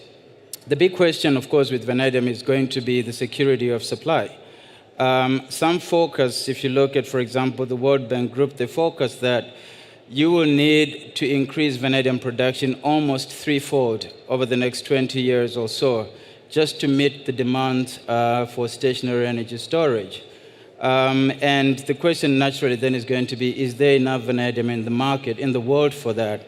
Well, there is lots of vanadium in the ground. I think that's not the issue at all. Whether the key question is going to be around the processing of that vanadium, and it's fairly concentrated geographically, with China, Russia, South Africa, and to a lesser extent Brazil playing a key role there. What is going to be required is the construction of processing infrastructure at a scale never seen before. And this infrastructure will either be of a co-production nature. These are steel plants that process magnetite and produce vanadium as a byproduct, or primary plants that produce mainly vanadium, and you find most of those in South Africa. Or secondary sources, and when we talk secondary sources, this is where you source vanadium from spent catalysts from the oil refinery industry. And I must just acknowledge here that I think work that the Kingdom is doing in terms of the vanadium redox flow battery value chain, there's a couple of collaborations that have been announced in the past, are very, very encouraging, because you then take what is essentially an environmentally waste product, convert that into vanadium, which can be converted into electrolyte, which powers these battery systems. I'll just conclude by just making a point around our approach to this as a company, and Bushveld Minerals being the company. And our approach was really twofold: focus on building large resource base and processing capacity at a scalable level. So today we've got 2 out of 4 operating processing facilities, primary processing facilities for vanadium in the world, and that's supplying about 4% of the world's market, but can be doubled in the next several years as the market develops. But what we also did realize is that to support the VRFBs in this sector, we're going to need to think about this in a vertically integrated way, prove the economics of VRFBs in today's market. So we are just completing the construction of an 8,000 cubic meters electrolyte facility in South Africa.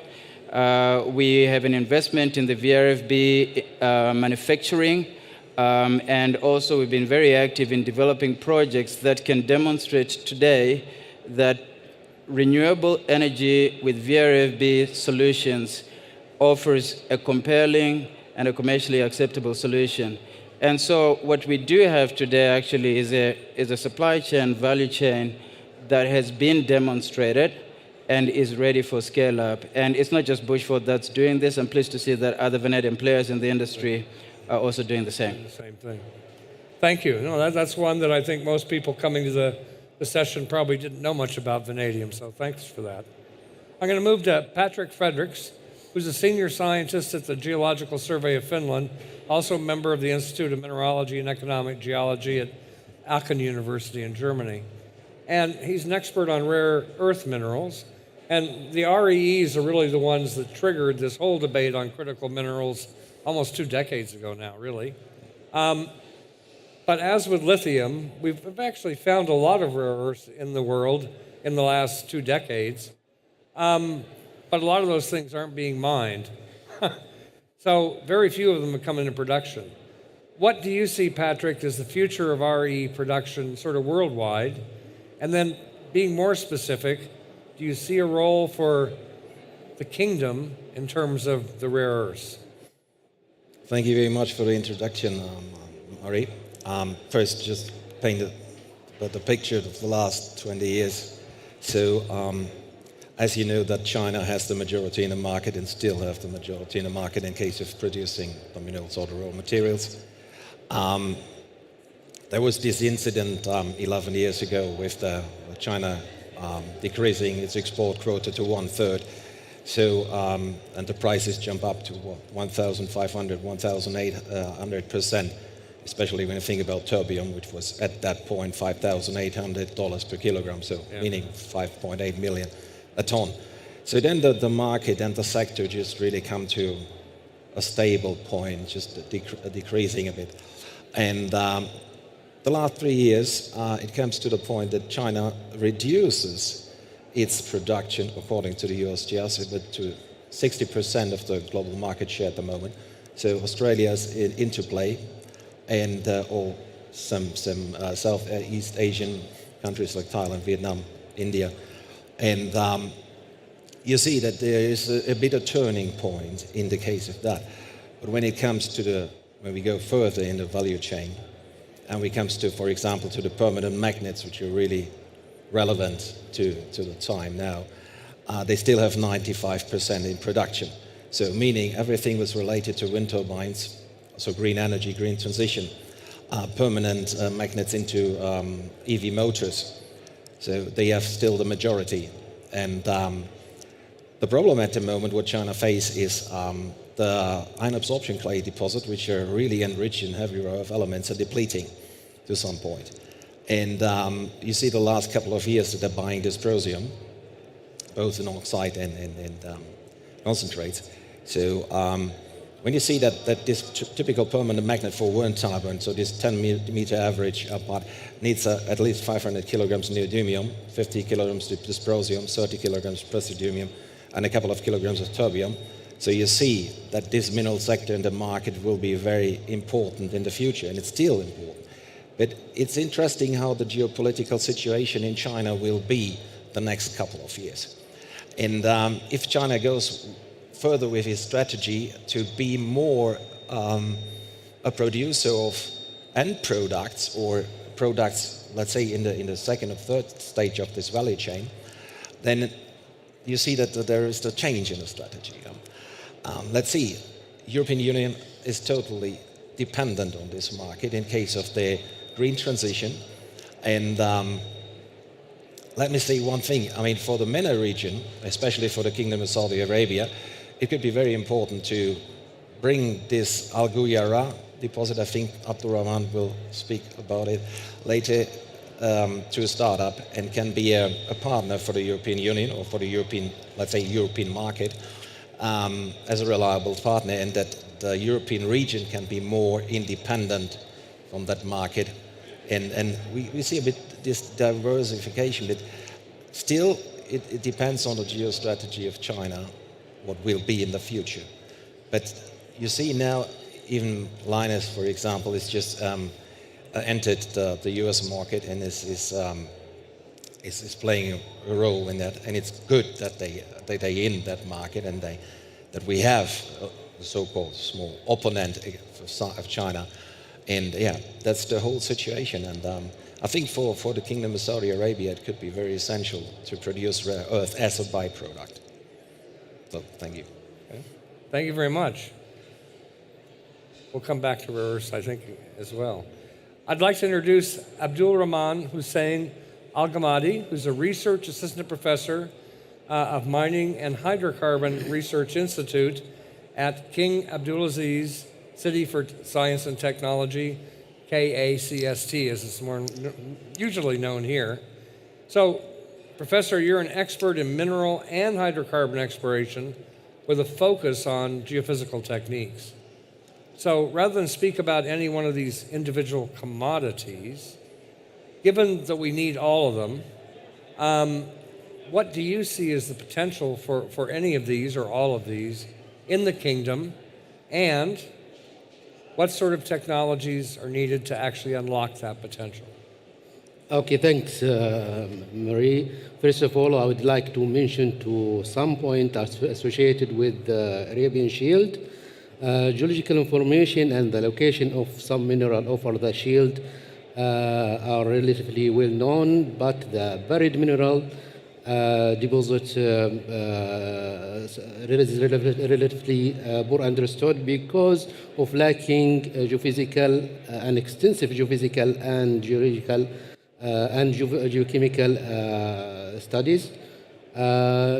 Saudi Geological Survey started geophysical and geochemical survey, and these surveys can help to understand mineral system over the Arabian Shield and explore new deposits in the shield.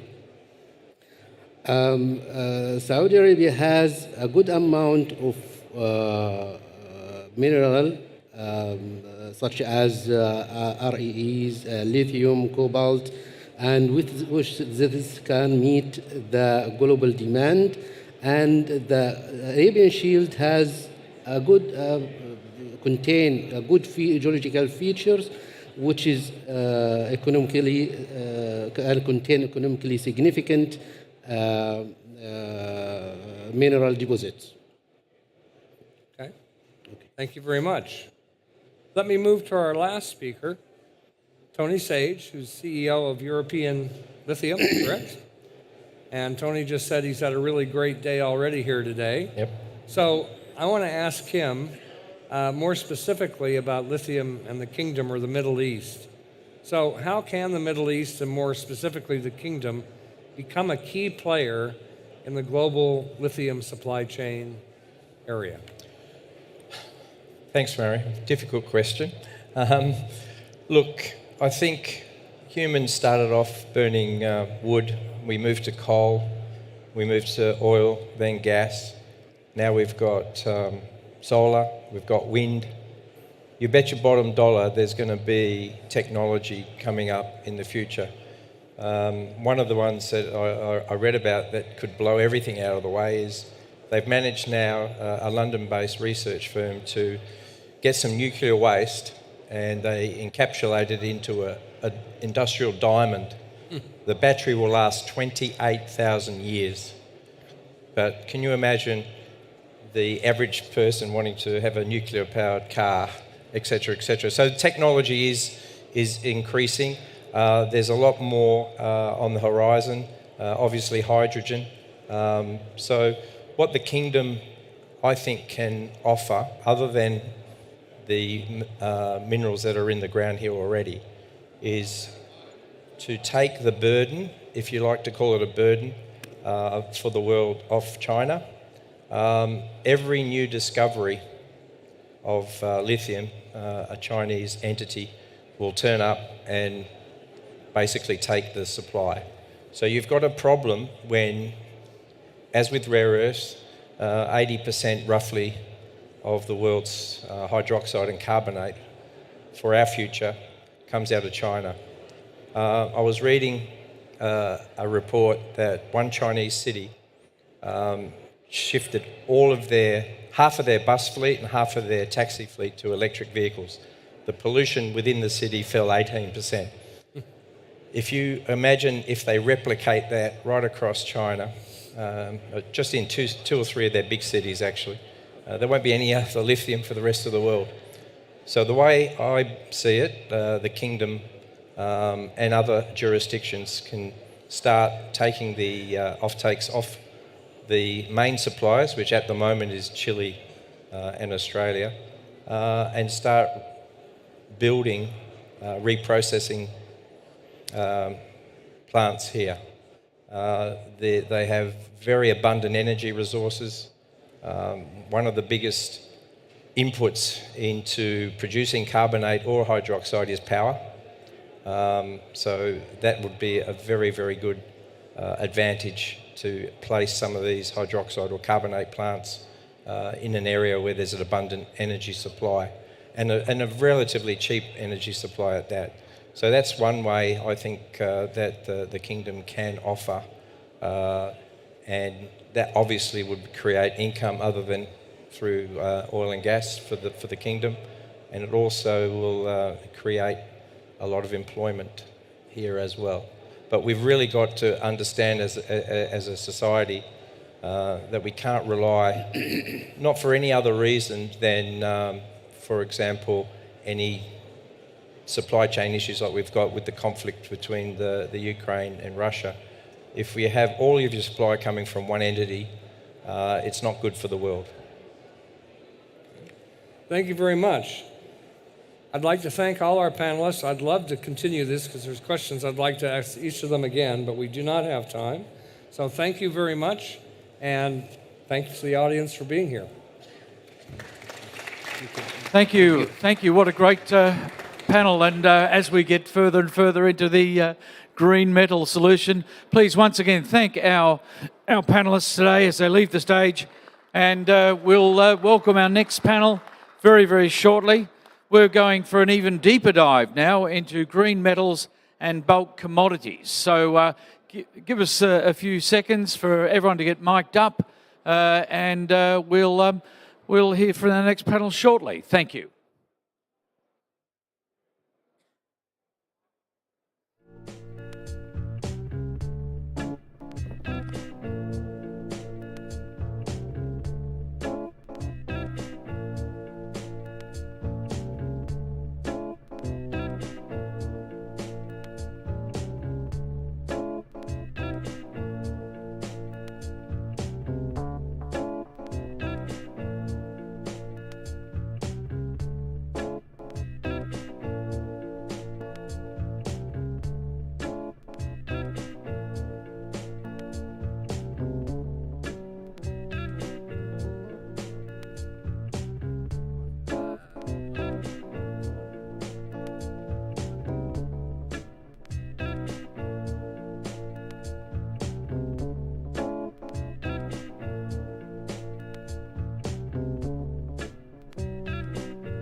Okay, ladies and gentlemen, we're moving into our next stage, our next panel. We've certainly had a very, very wide variety of speakers and panelists today, and we've had some great information. If you want to move in, there's some seats out the side over here and some out this side. Please come on in and hear from our next panel, which I'm delighted to introduce our moderator, Amir Mohammed Khashoggi. Thank you. Thank you. Thank you, Richard. Just a small correction in my name. You made me a prince, but my name is Amr. Amir means prince. Thank you. Good evening, good afternoon, ladies and gentlemen, and apologies for the delay. We're going to try to make it fast-paced and exciting and fun, like the rest of the forum. I'm sure you all are enjoying it as much as we locals are enjoying it.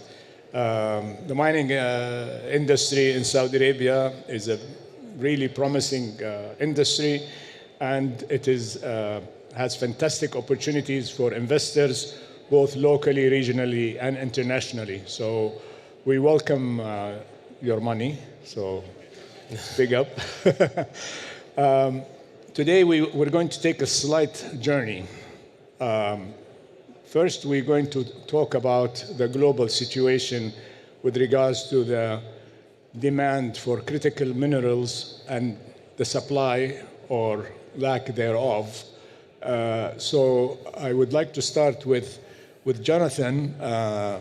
You operate in 15 countries and you deal a lot in very important minerals, cobalt, copper, and other non-ferrous material. And the world is hungry for this. So if you can just give us briefly and specifically, where are the challenges in the supply meeting the demand? Are there shortfalls? And if there are, what is the worst case scenario? And what can we do about it to solve it? Amr, probably you can talk ages about this question, but let me give you a few highlights. We heard a lot of numbers, but I think for me personally, it's very hard to grasp the numbers. Trillions of dollars will have to go into the pipeline. But let's make this a bit more manageable, right? What does it mean? The demand that is popping up, sixfold of what we're producing now, will mean that about 300 to 400 mines that are currently in development will all have together come online just to meet the demand. Yeah? So that's a huge supply that needs to come online. And we're hearing a lot about sustainability and that needs to be done in a sustainable manner. Yes, of course. But the more you push the supply side, the more the ESG-related risks also increase. Right? So that's one of the big challenges. The second big challenge is talent. For some reason, which I don't quite understand, mining is not really sexy. The young people go to, and I'm only 36, but a lot of people go into the tech industry, not into mining. Yeah? Mining is considered dirty and a lot of work outside in the field, and we're not getting the right talent in here. But if you're really serious about the net zero goals, there's nothing, you need to realize that there's no way around mining. So young people, and we encourage them every day, that want to make an impact in the world have to go into mining. The third big topic is, we heard this many times, is capital.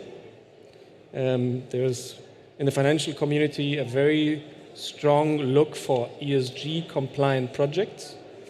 But I think what has not been touched upon is, if you do ESG related investments, it means that capital will flow into projects in Canada and Australia, but not, for instance, into the Democratic Republic of Congo, which holds about 80% of the resources for cobalt. It means if we do not come to the realization that the minerals that we need will not come from the G7 countries, but from countries like the Democratic Republic of Congo, we will not be able to achieve our goals. Thank you. Suleiman, are we in Saudi Arabia? Do we reflect this picture that Jonathan has shared with us? Well, whatever he says, I think regarding the youth and the expectation for the youth to come into the mining sector, yes, it is hard, and there is other opportunity to share with that. And that we have only one university in Saudi Arabia. They are graduated mining engineer, for example. But being good and the opportunity which will be appear in Saudi Arabia for the mining license which is issued by the ministry and the requirement for the Saudi technical people to involved in the mining sector, it will open the door for the youth to take the challenge and go into this business.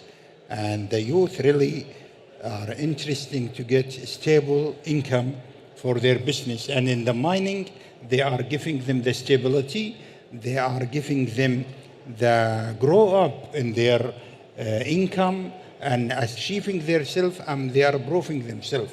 So the demand for the mining sector is increase in Saudi Arabia with the law and the system it's happening. So there is a lot of encouragement. And now there is some other university, they are opening up for the schools, which are encouraging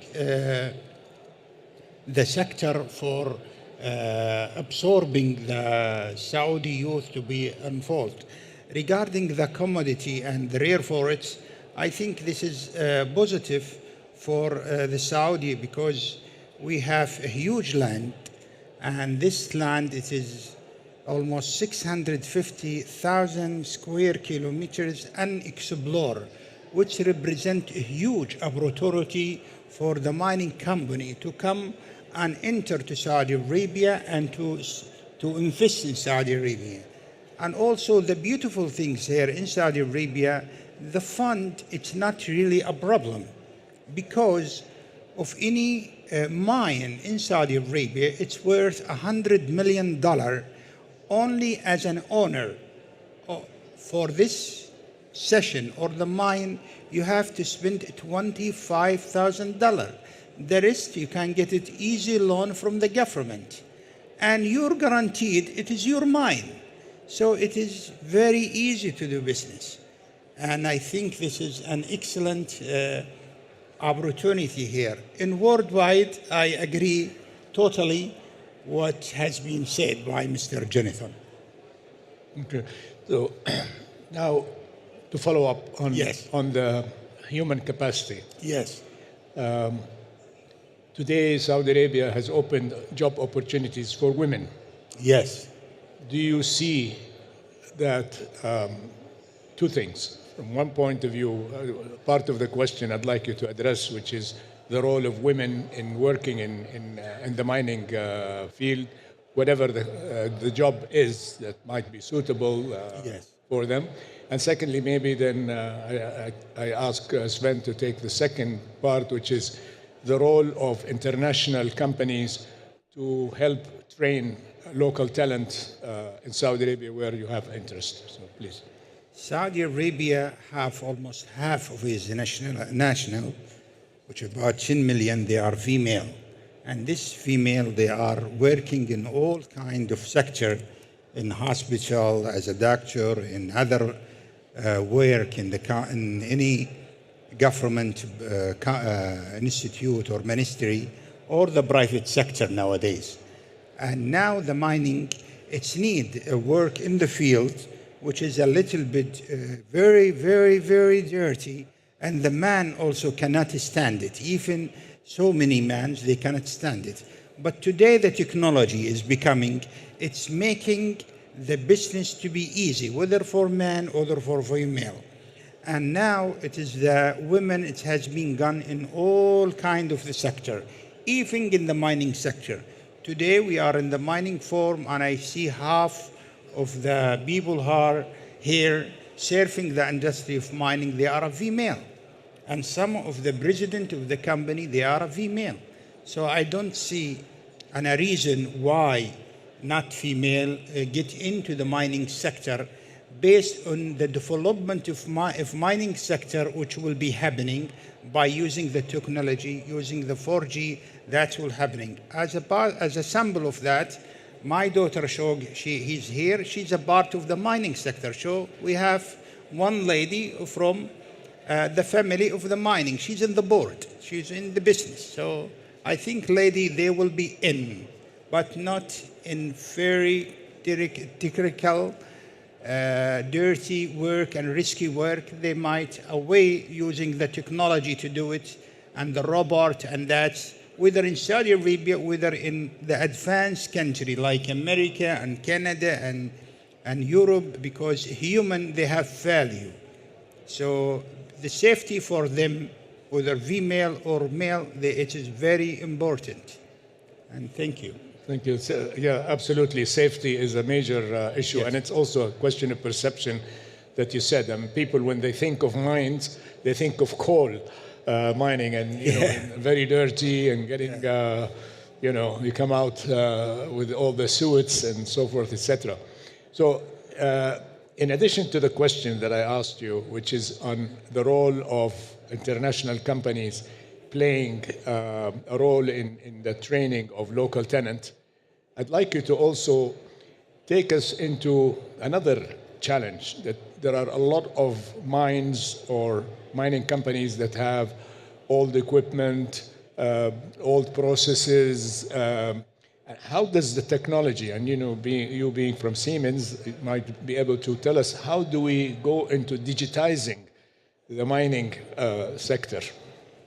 Thanks a lot. This is fitting exactly to what we discussed before, what we heard before. So there's an increasing need, and technology plays a more and more important role in the mining industry. That means if we are installing new mines, it's done completely, the engineering is starting digital. So that means the complete footprint is established digital, the complete engineering phase, exploration phase, everything is done digital. So that means you're getting a complete digital twin of your factory automatically, of your mine, and you have all the chances to optimize afterwards. And there we are getting to the point that mining is not dirty anymore, and about safety. So all of this is linked together, what we just heard. So if we have the chance to build the future mine, and this is the great chance we have here in Saudi Arabia with all the opportunities coming up, we can take what we learned in mines around the world. We did the first greenfield mine with this approach. So we have one example in South America where we really did everything from scratch with digital design, training the people before the mine was even opened up with avatars. So the risk is really low. People get on site being already trained, knowing how it looks like, how to operate the plant. So that means the safety profile is completely different. Then we see here stockyards. We spoke about piles. We have automated stockyard management. We have 3D models to see what's on these stockyards. This is done on another side. And we have now the chance to really collect what has been done all around the world already, implement this for the new mines that will be built up here in Saudi Arabia, and the people to come back there, they will be trained, they will learn, they will push this on the next level here by operating it and making it better and better. And there you are at the point, it will not be dirty, it will not be something that is not interesting. You will push technology on the next level. And it's not that mining is behind other industries. The mine in South America is even state of the art or above what is done in other industries. So that means we are even an example for other industries. We are leading there towards what is possible in regards to following the complete digital line, even during the life cycle of the mine, and then also while operating during all the different levels from automation up to the MES, the management system. So there's really all the options, and this allows really a lot of different job profiles and job profiles with a long future. So that means for the youth, this must be very, very interesting in the future to really follow up these industries, to follow up these technologies. So there's a lot in. So, Jonathan, having listened to Sven, how, and you being a major operator in mining, how much of that, of your efforts in terms of technology and digitization on one hand. Secondly, we hear the new buzzword, metaverse, and that you can actually use metaverse besides playing games and, and so forth, that you can use it for simulations, for training purposes and for safety training as well. So, yeah. No, we're doing a lot of projects all across the globe with our colleagues from Siemens, and could not agree more that the adoption of innovative technologies is more important than ever. If you take the typical mine, depending on commodity, it takes about 10 to 15 years to be built. We don't have that time. We need to be a lot quicker, and technology is the catalyst to achieve that. Now, but at the same time, what is technically possible and what management would love to have and the realities on the ground are somewhat disconnected very often. And it goes back to the discussion about critical skills and uplifting the workforce itself. We consider ourselves, especially on our exploration portfolio here in Saudi Arabia, as tech-enabled company for exactly that reason. Quicker, better discoveries at better cost. And that's, I think, the main challenges. I would not say that there's a specific technology itself, the metaverse, which will resolve all of our issues. It's more about understanding the problems on the ground, the difficulties that the people have on the ground, the struggles, where they lose time, where they make mistakes, identifying them individually and trying to match it with solutions that are either out there, that may have been resolved in other industries, oil and gas, consumer goods and retail, there's many applications, or if it doesn't exist, we need to develop it ourselves. And that's also an approach that we take in our company. So, Suleiman, to go back to the issue of supply and demand, the world is hungry for a lot of these critical minerals. Can Saudi Arabia provide those? And can Saudi Arabia also put the right conditions or the right investment atmosphere for attracting foreign direct investments in order to make sure that these supplies come to a reality? Saudi Arabia, 80 years, they has been done it with the oil.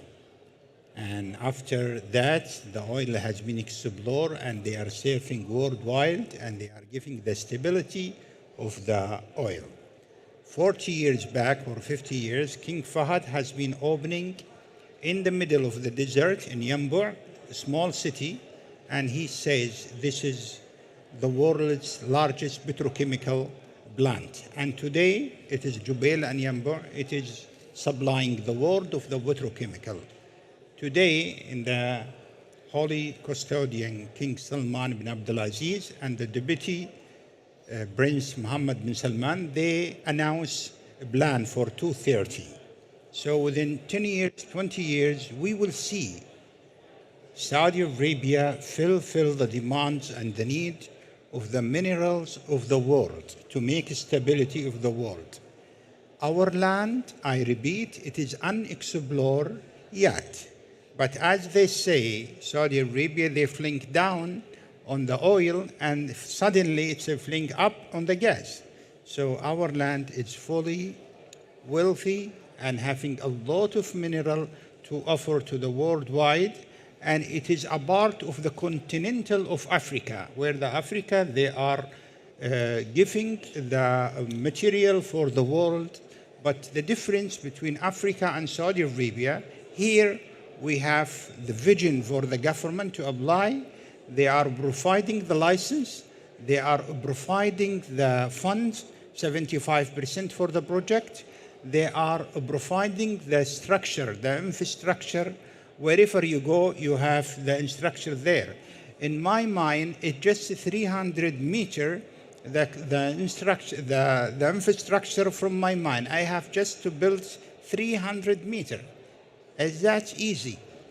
That's what's happening in Saudi Arabia, in the most of our mining resource. Yeah, I agree with you. I believe within the coming short time, we will be supplying the world in all kind of mineral. It's available in Saudi Arabia, and Saudi Arabia will be joined to be a big pillar in the world in supplying the demand for all kind of mineral are available in Saudi Arabia. Well, you're in a better position than me. I have between my gypsum mines and the road are 500 meters. Yes. So 300 meters, you beat me. So to talk about one thing. Go ahead. The mines need the water, and the water are available here because the country they are bringing from the sea. We have desalination to give the fresh water for everybody in the country.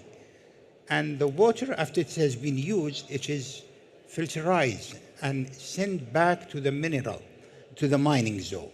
And we just have to carry the cost for the transportation, the cost of the line for the mines who are using this.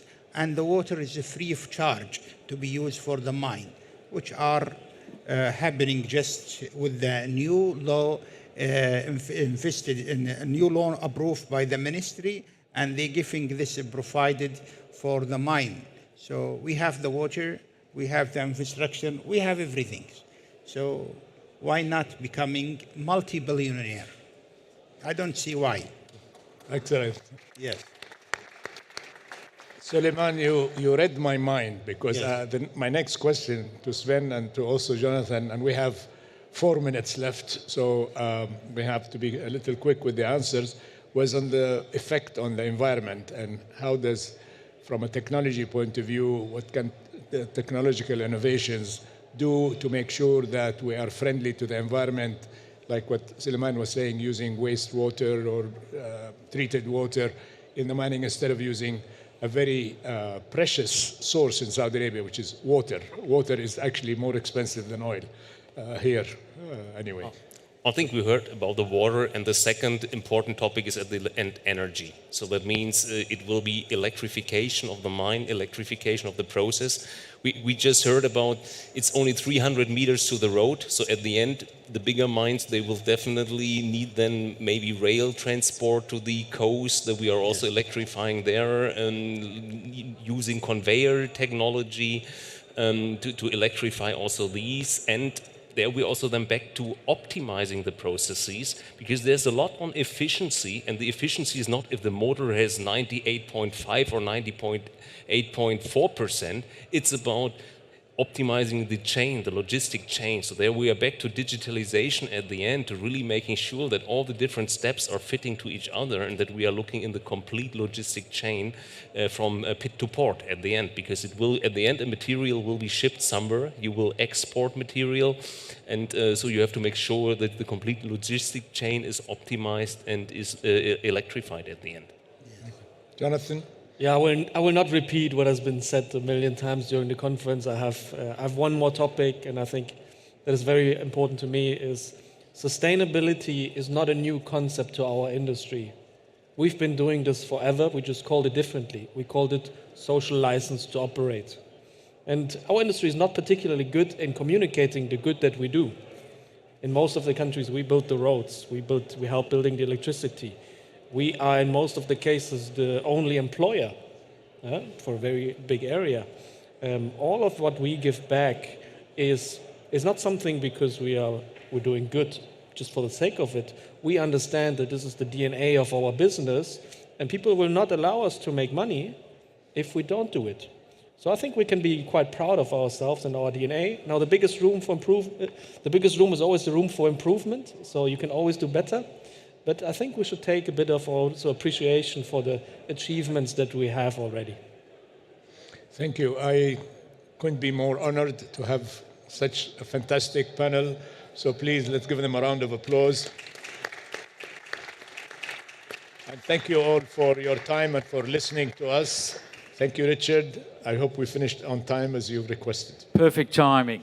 Yes, thank you. Thank you. Ladies and gentlemen, please give our panel a warm round of applause as they leave the stage, and thank them for their contributions today.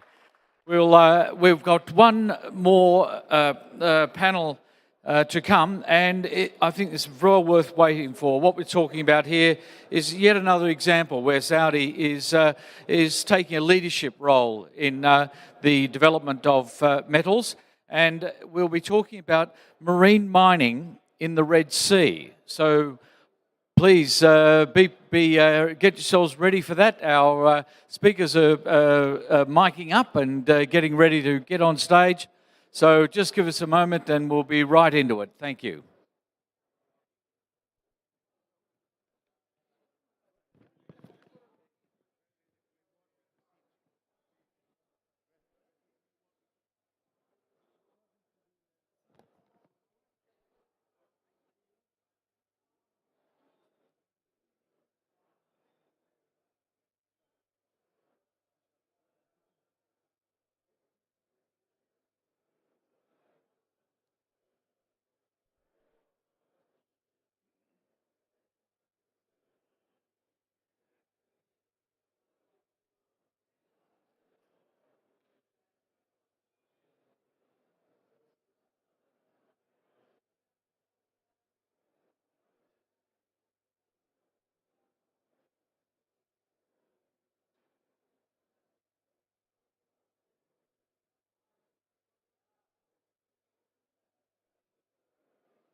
Okay, ladies and gentlemen, we're now about to embark on the final panel for today, and quite an interesting topic. If anyone's on the outside there wants to come in, we've got some seats out here and on this side, so please make your way in, and we'll get started. It's my great pleasure now to introduce the moderator for today's panel on marine mining in the Red Sea. It's Dr. Zahir Noab, President of the Saudi Marine Mining Company. Thank you.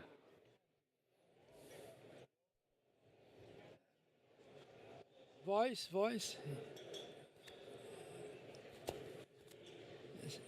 بسم الله الرحمن الرحيم والصلاة والسلام على أشرف الأنبياء والمرسلين. On behalf of myself, and on behalf of my colleagues, we welcome you all in this panel. When we talk about mining, more than 90% of the people, they think about land mining.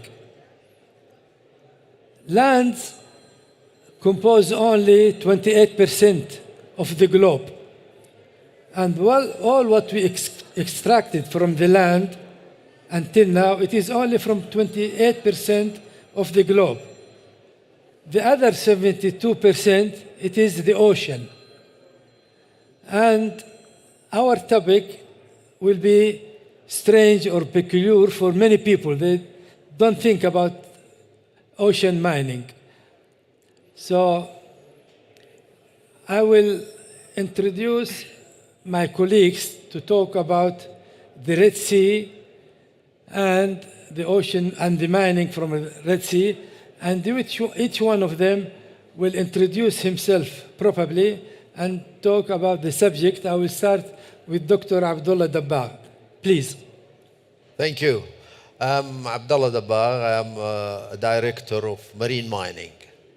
I have been involved in other mining activities before in Saudi Arabia, and the government has had very ambitious plan to increase the mining activity in Saudi Arabia.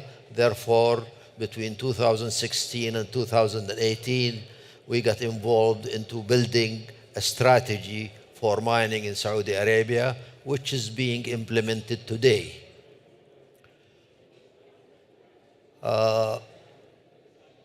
Further ambition came, and we started thinking about marine mining.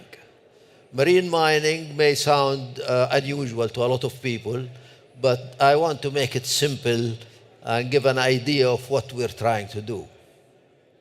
The Red Sea is actually opening the surface of the crust, making a huge trough in the middle, and in that trough, from the mantle, solutions are coming and depositing at the bottom of the sea in what's called pools. These pools has been known since 1947 when they were discovered first. And then in 1975, the Saudi Sudanese Commission with PRUSAG came and had been supported by financing from Saudi Arabia to study these pools. These pools actually are about 2,000 meters below the sea level. With the solutions coming, depositing sulfides, and salts are covering the sulfide. It's not unusual in most seas when you have a drift that happens.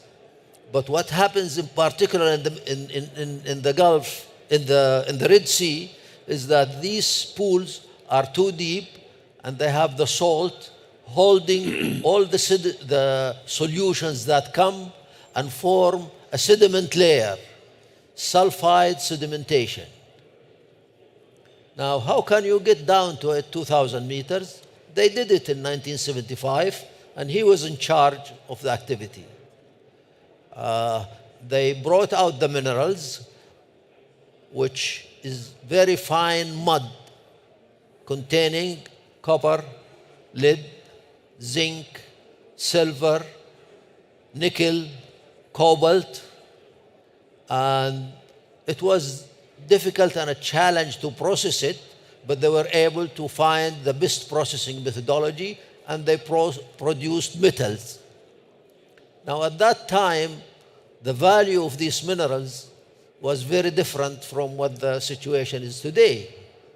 That's why we're going back to the same locations, and here we formed marine mining in Saudi Arabia, and we created a group of alliance from 24 German companies who have the technology and the ability and have experience to work in deep seas all around the world.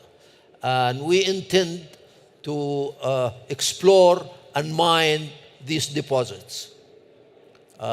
It's unfortunate that there are I can't show any pictures, but this has been done in a mining trial in 1985, and we intend to do it within the next few years. We have applied for 5 licenses, and the process is going on. Thank you, Dr. Abdallah.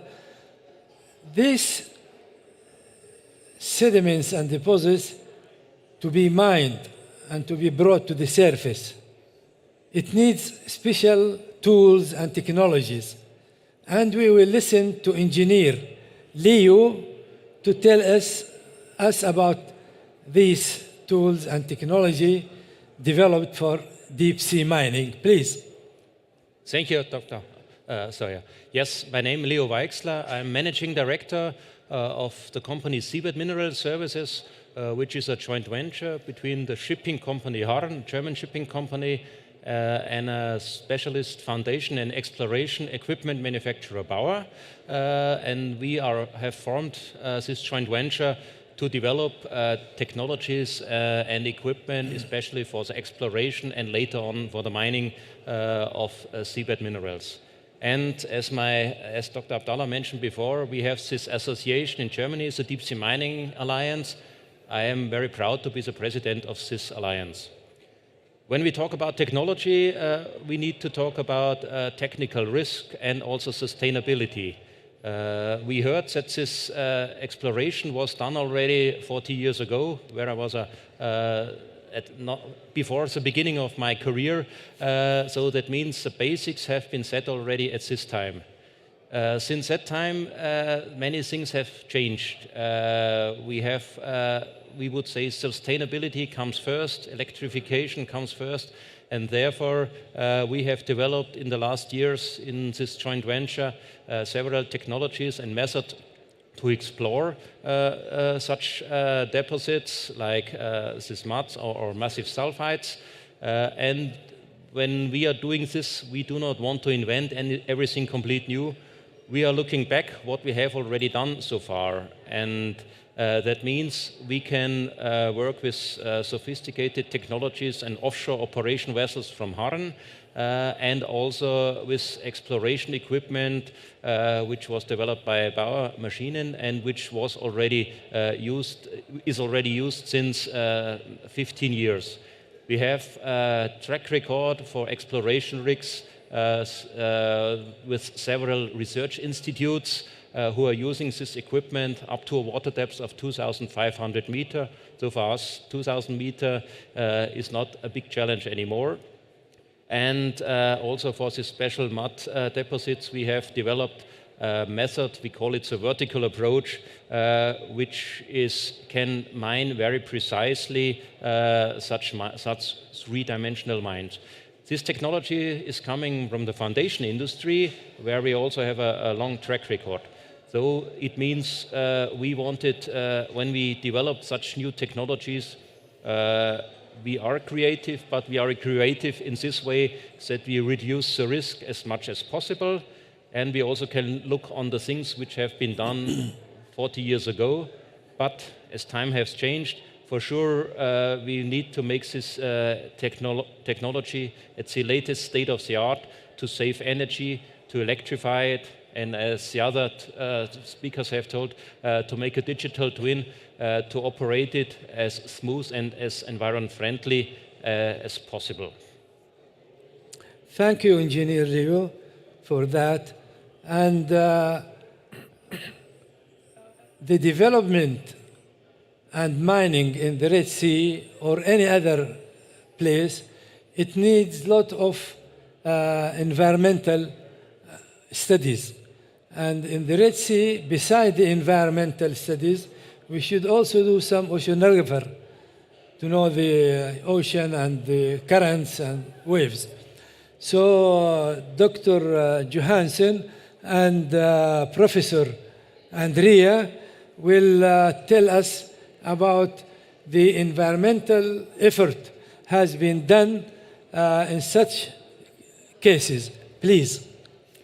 So I may start because I will talk about the old times. I am one of the fossils from that time. From 40 years ago, I was working in the Red Sea on this project, and that was the reason I'm physical oceanographer.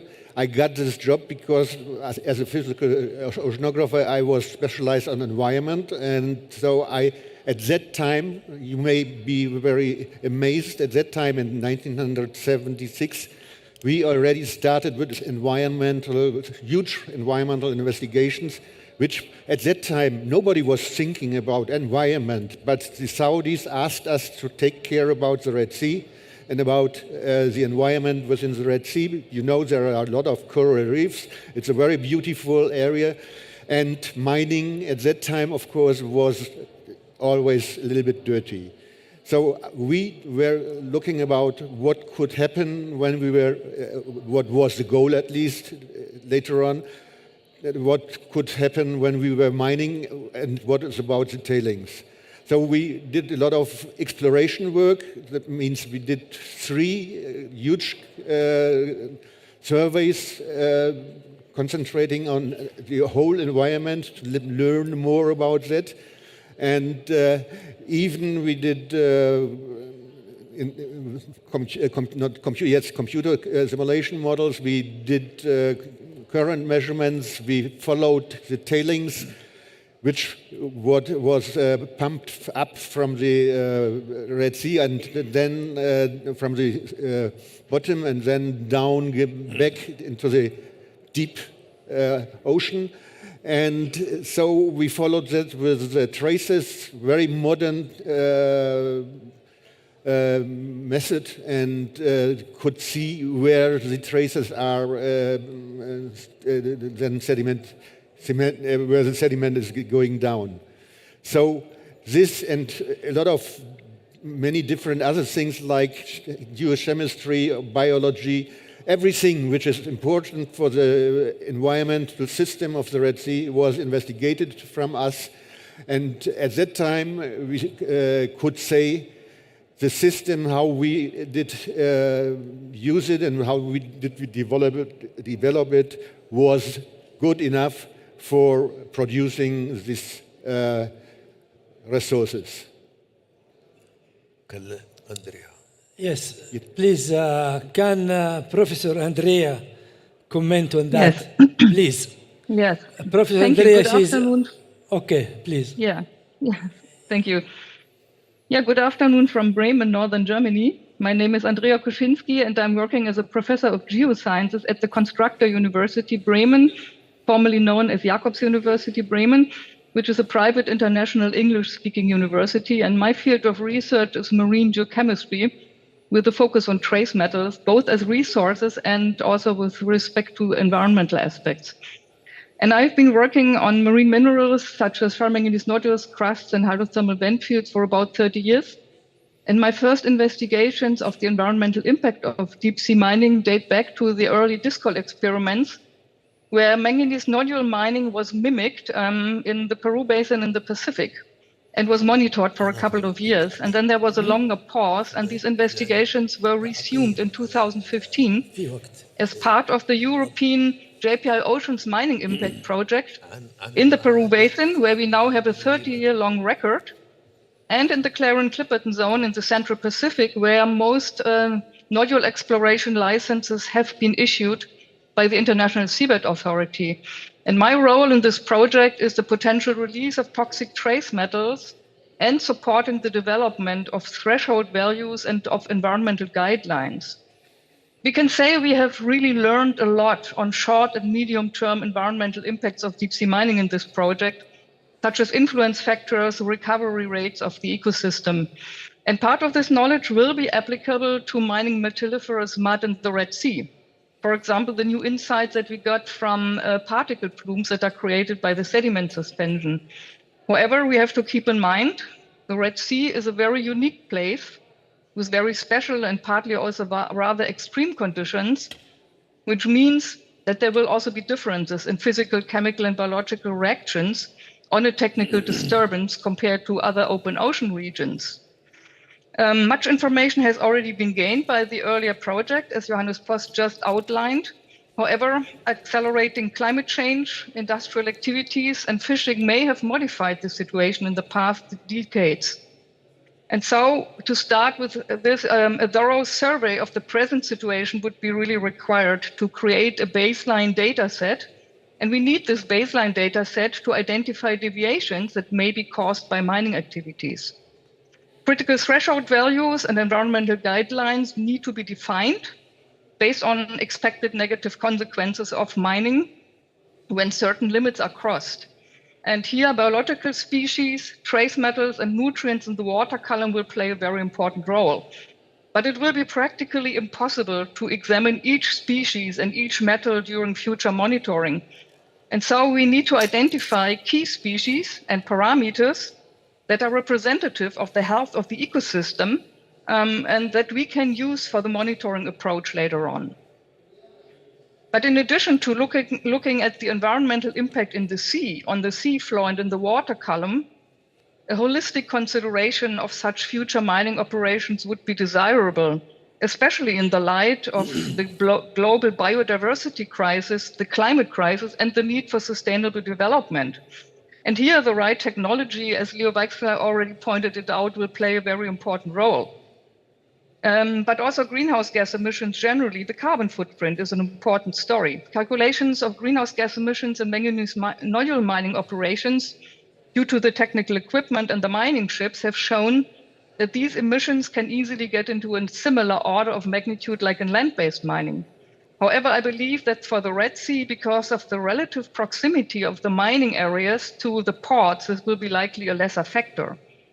Metallurgical processing of the Red Sea ore on land would create about the same environmental footprint like the processing of land-based sulfide ores. And here, a zero waste process and product would be desirable to avoid any environmental harm because of mine waste dumping. A really big advantage of deep sea mining is, compared to land-based mining, that all equipment will be reusable and no mining infrastructure will be left behind or abandoned on the seafloor. Considering that metal mining on land often destroys very valuable ecosystems with high biodiversity and high carbon storage capacity, such as wetlands and rainforests, mining the seafloor could here even be more sustainable, as the biomass in the Red Sea appears to be comparatively low and no significant release of carbon from the seafloor due to the mining activities is to be expected. Nevertheless, also due to its uniqueness, the Red Sea ecosystem clearly deserves the precautionary approach of deep sea mining development with the ultimate care to minimize the potential environmental harm. Thank you. Thank you. Thank you.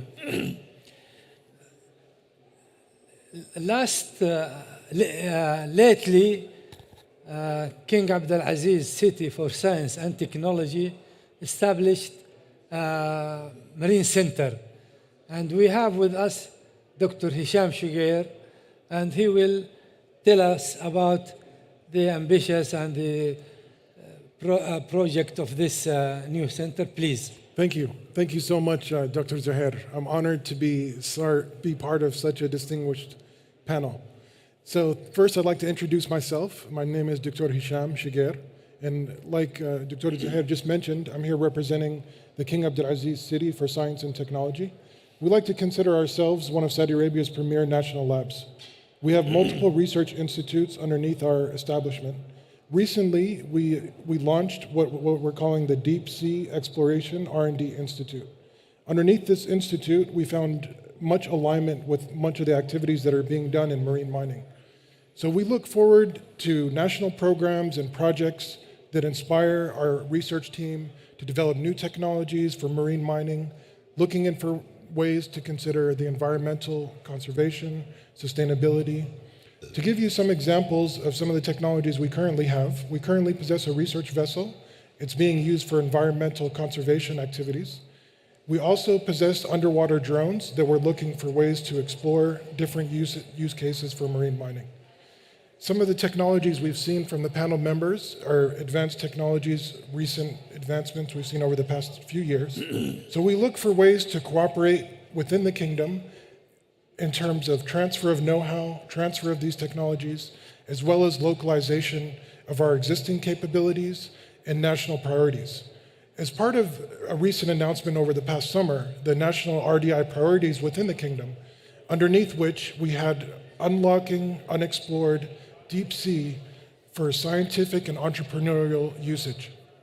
So this statement alone gives our institute enough vision and enough motivation to look for simple ideas from basic science to advanced topics like what we're talking about today in marine mining.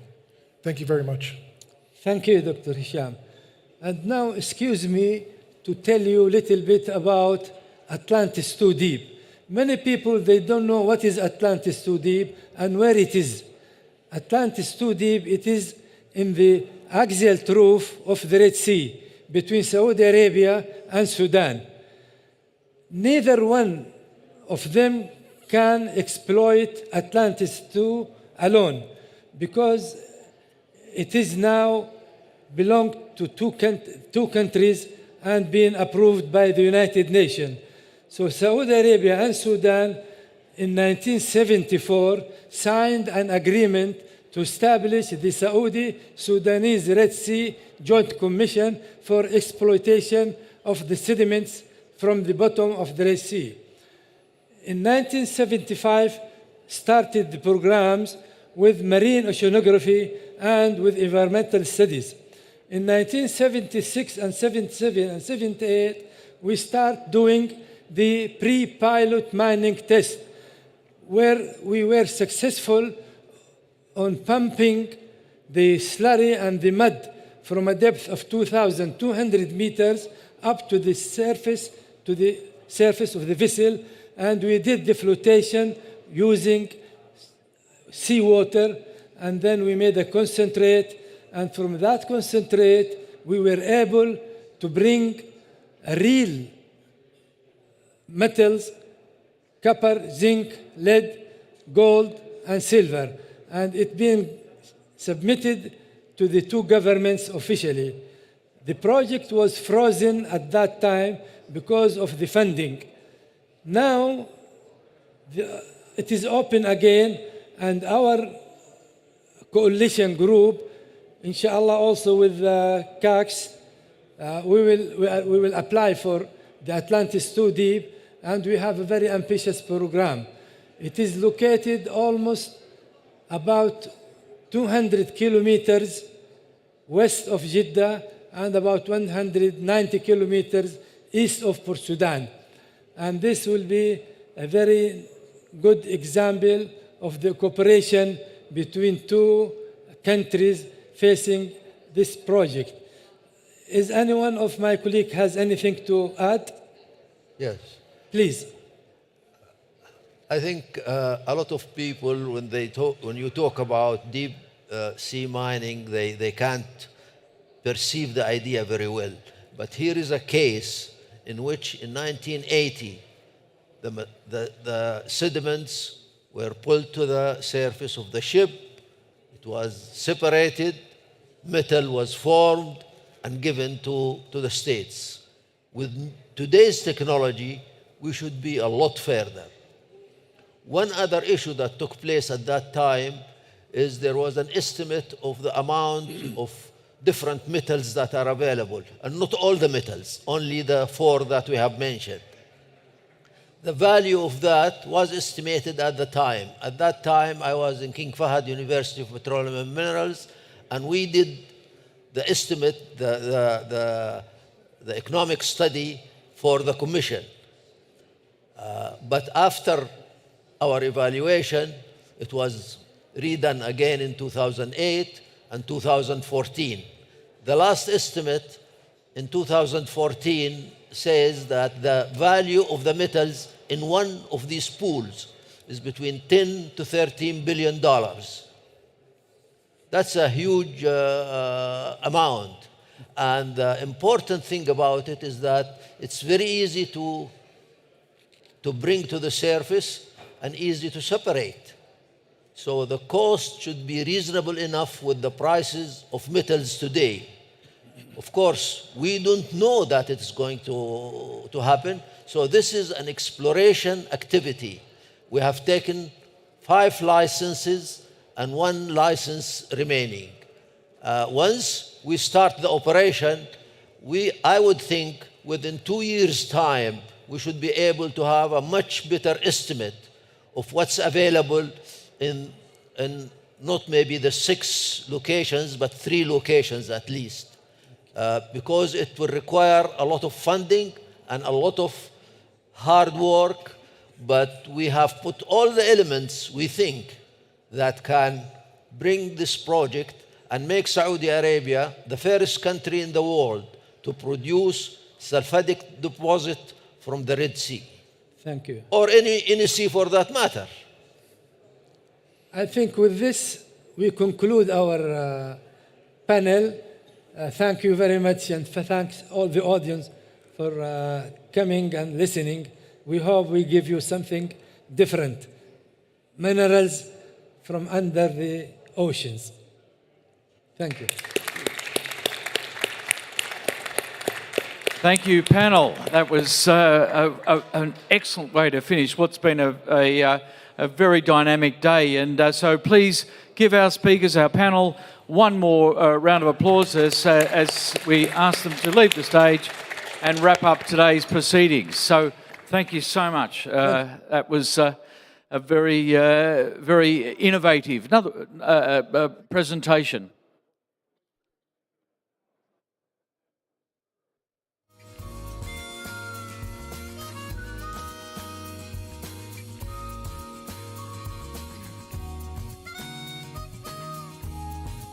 Well, ladies and gentlemen, one final duty I have.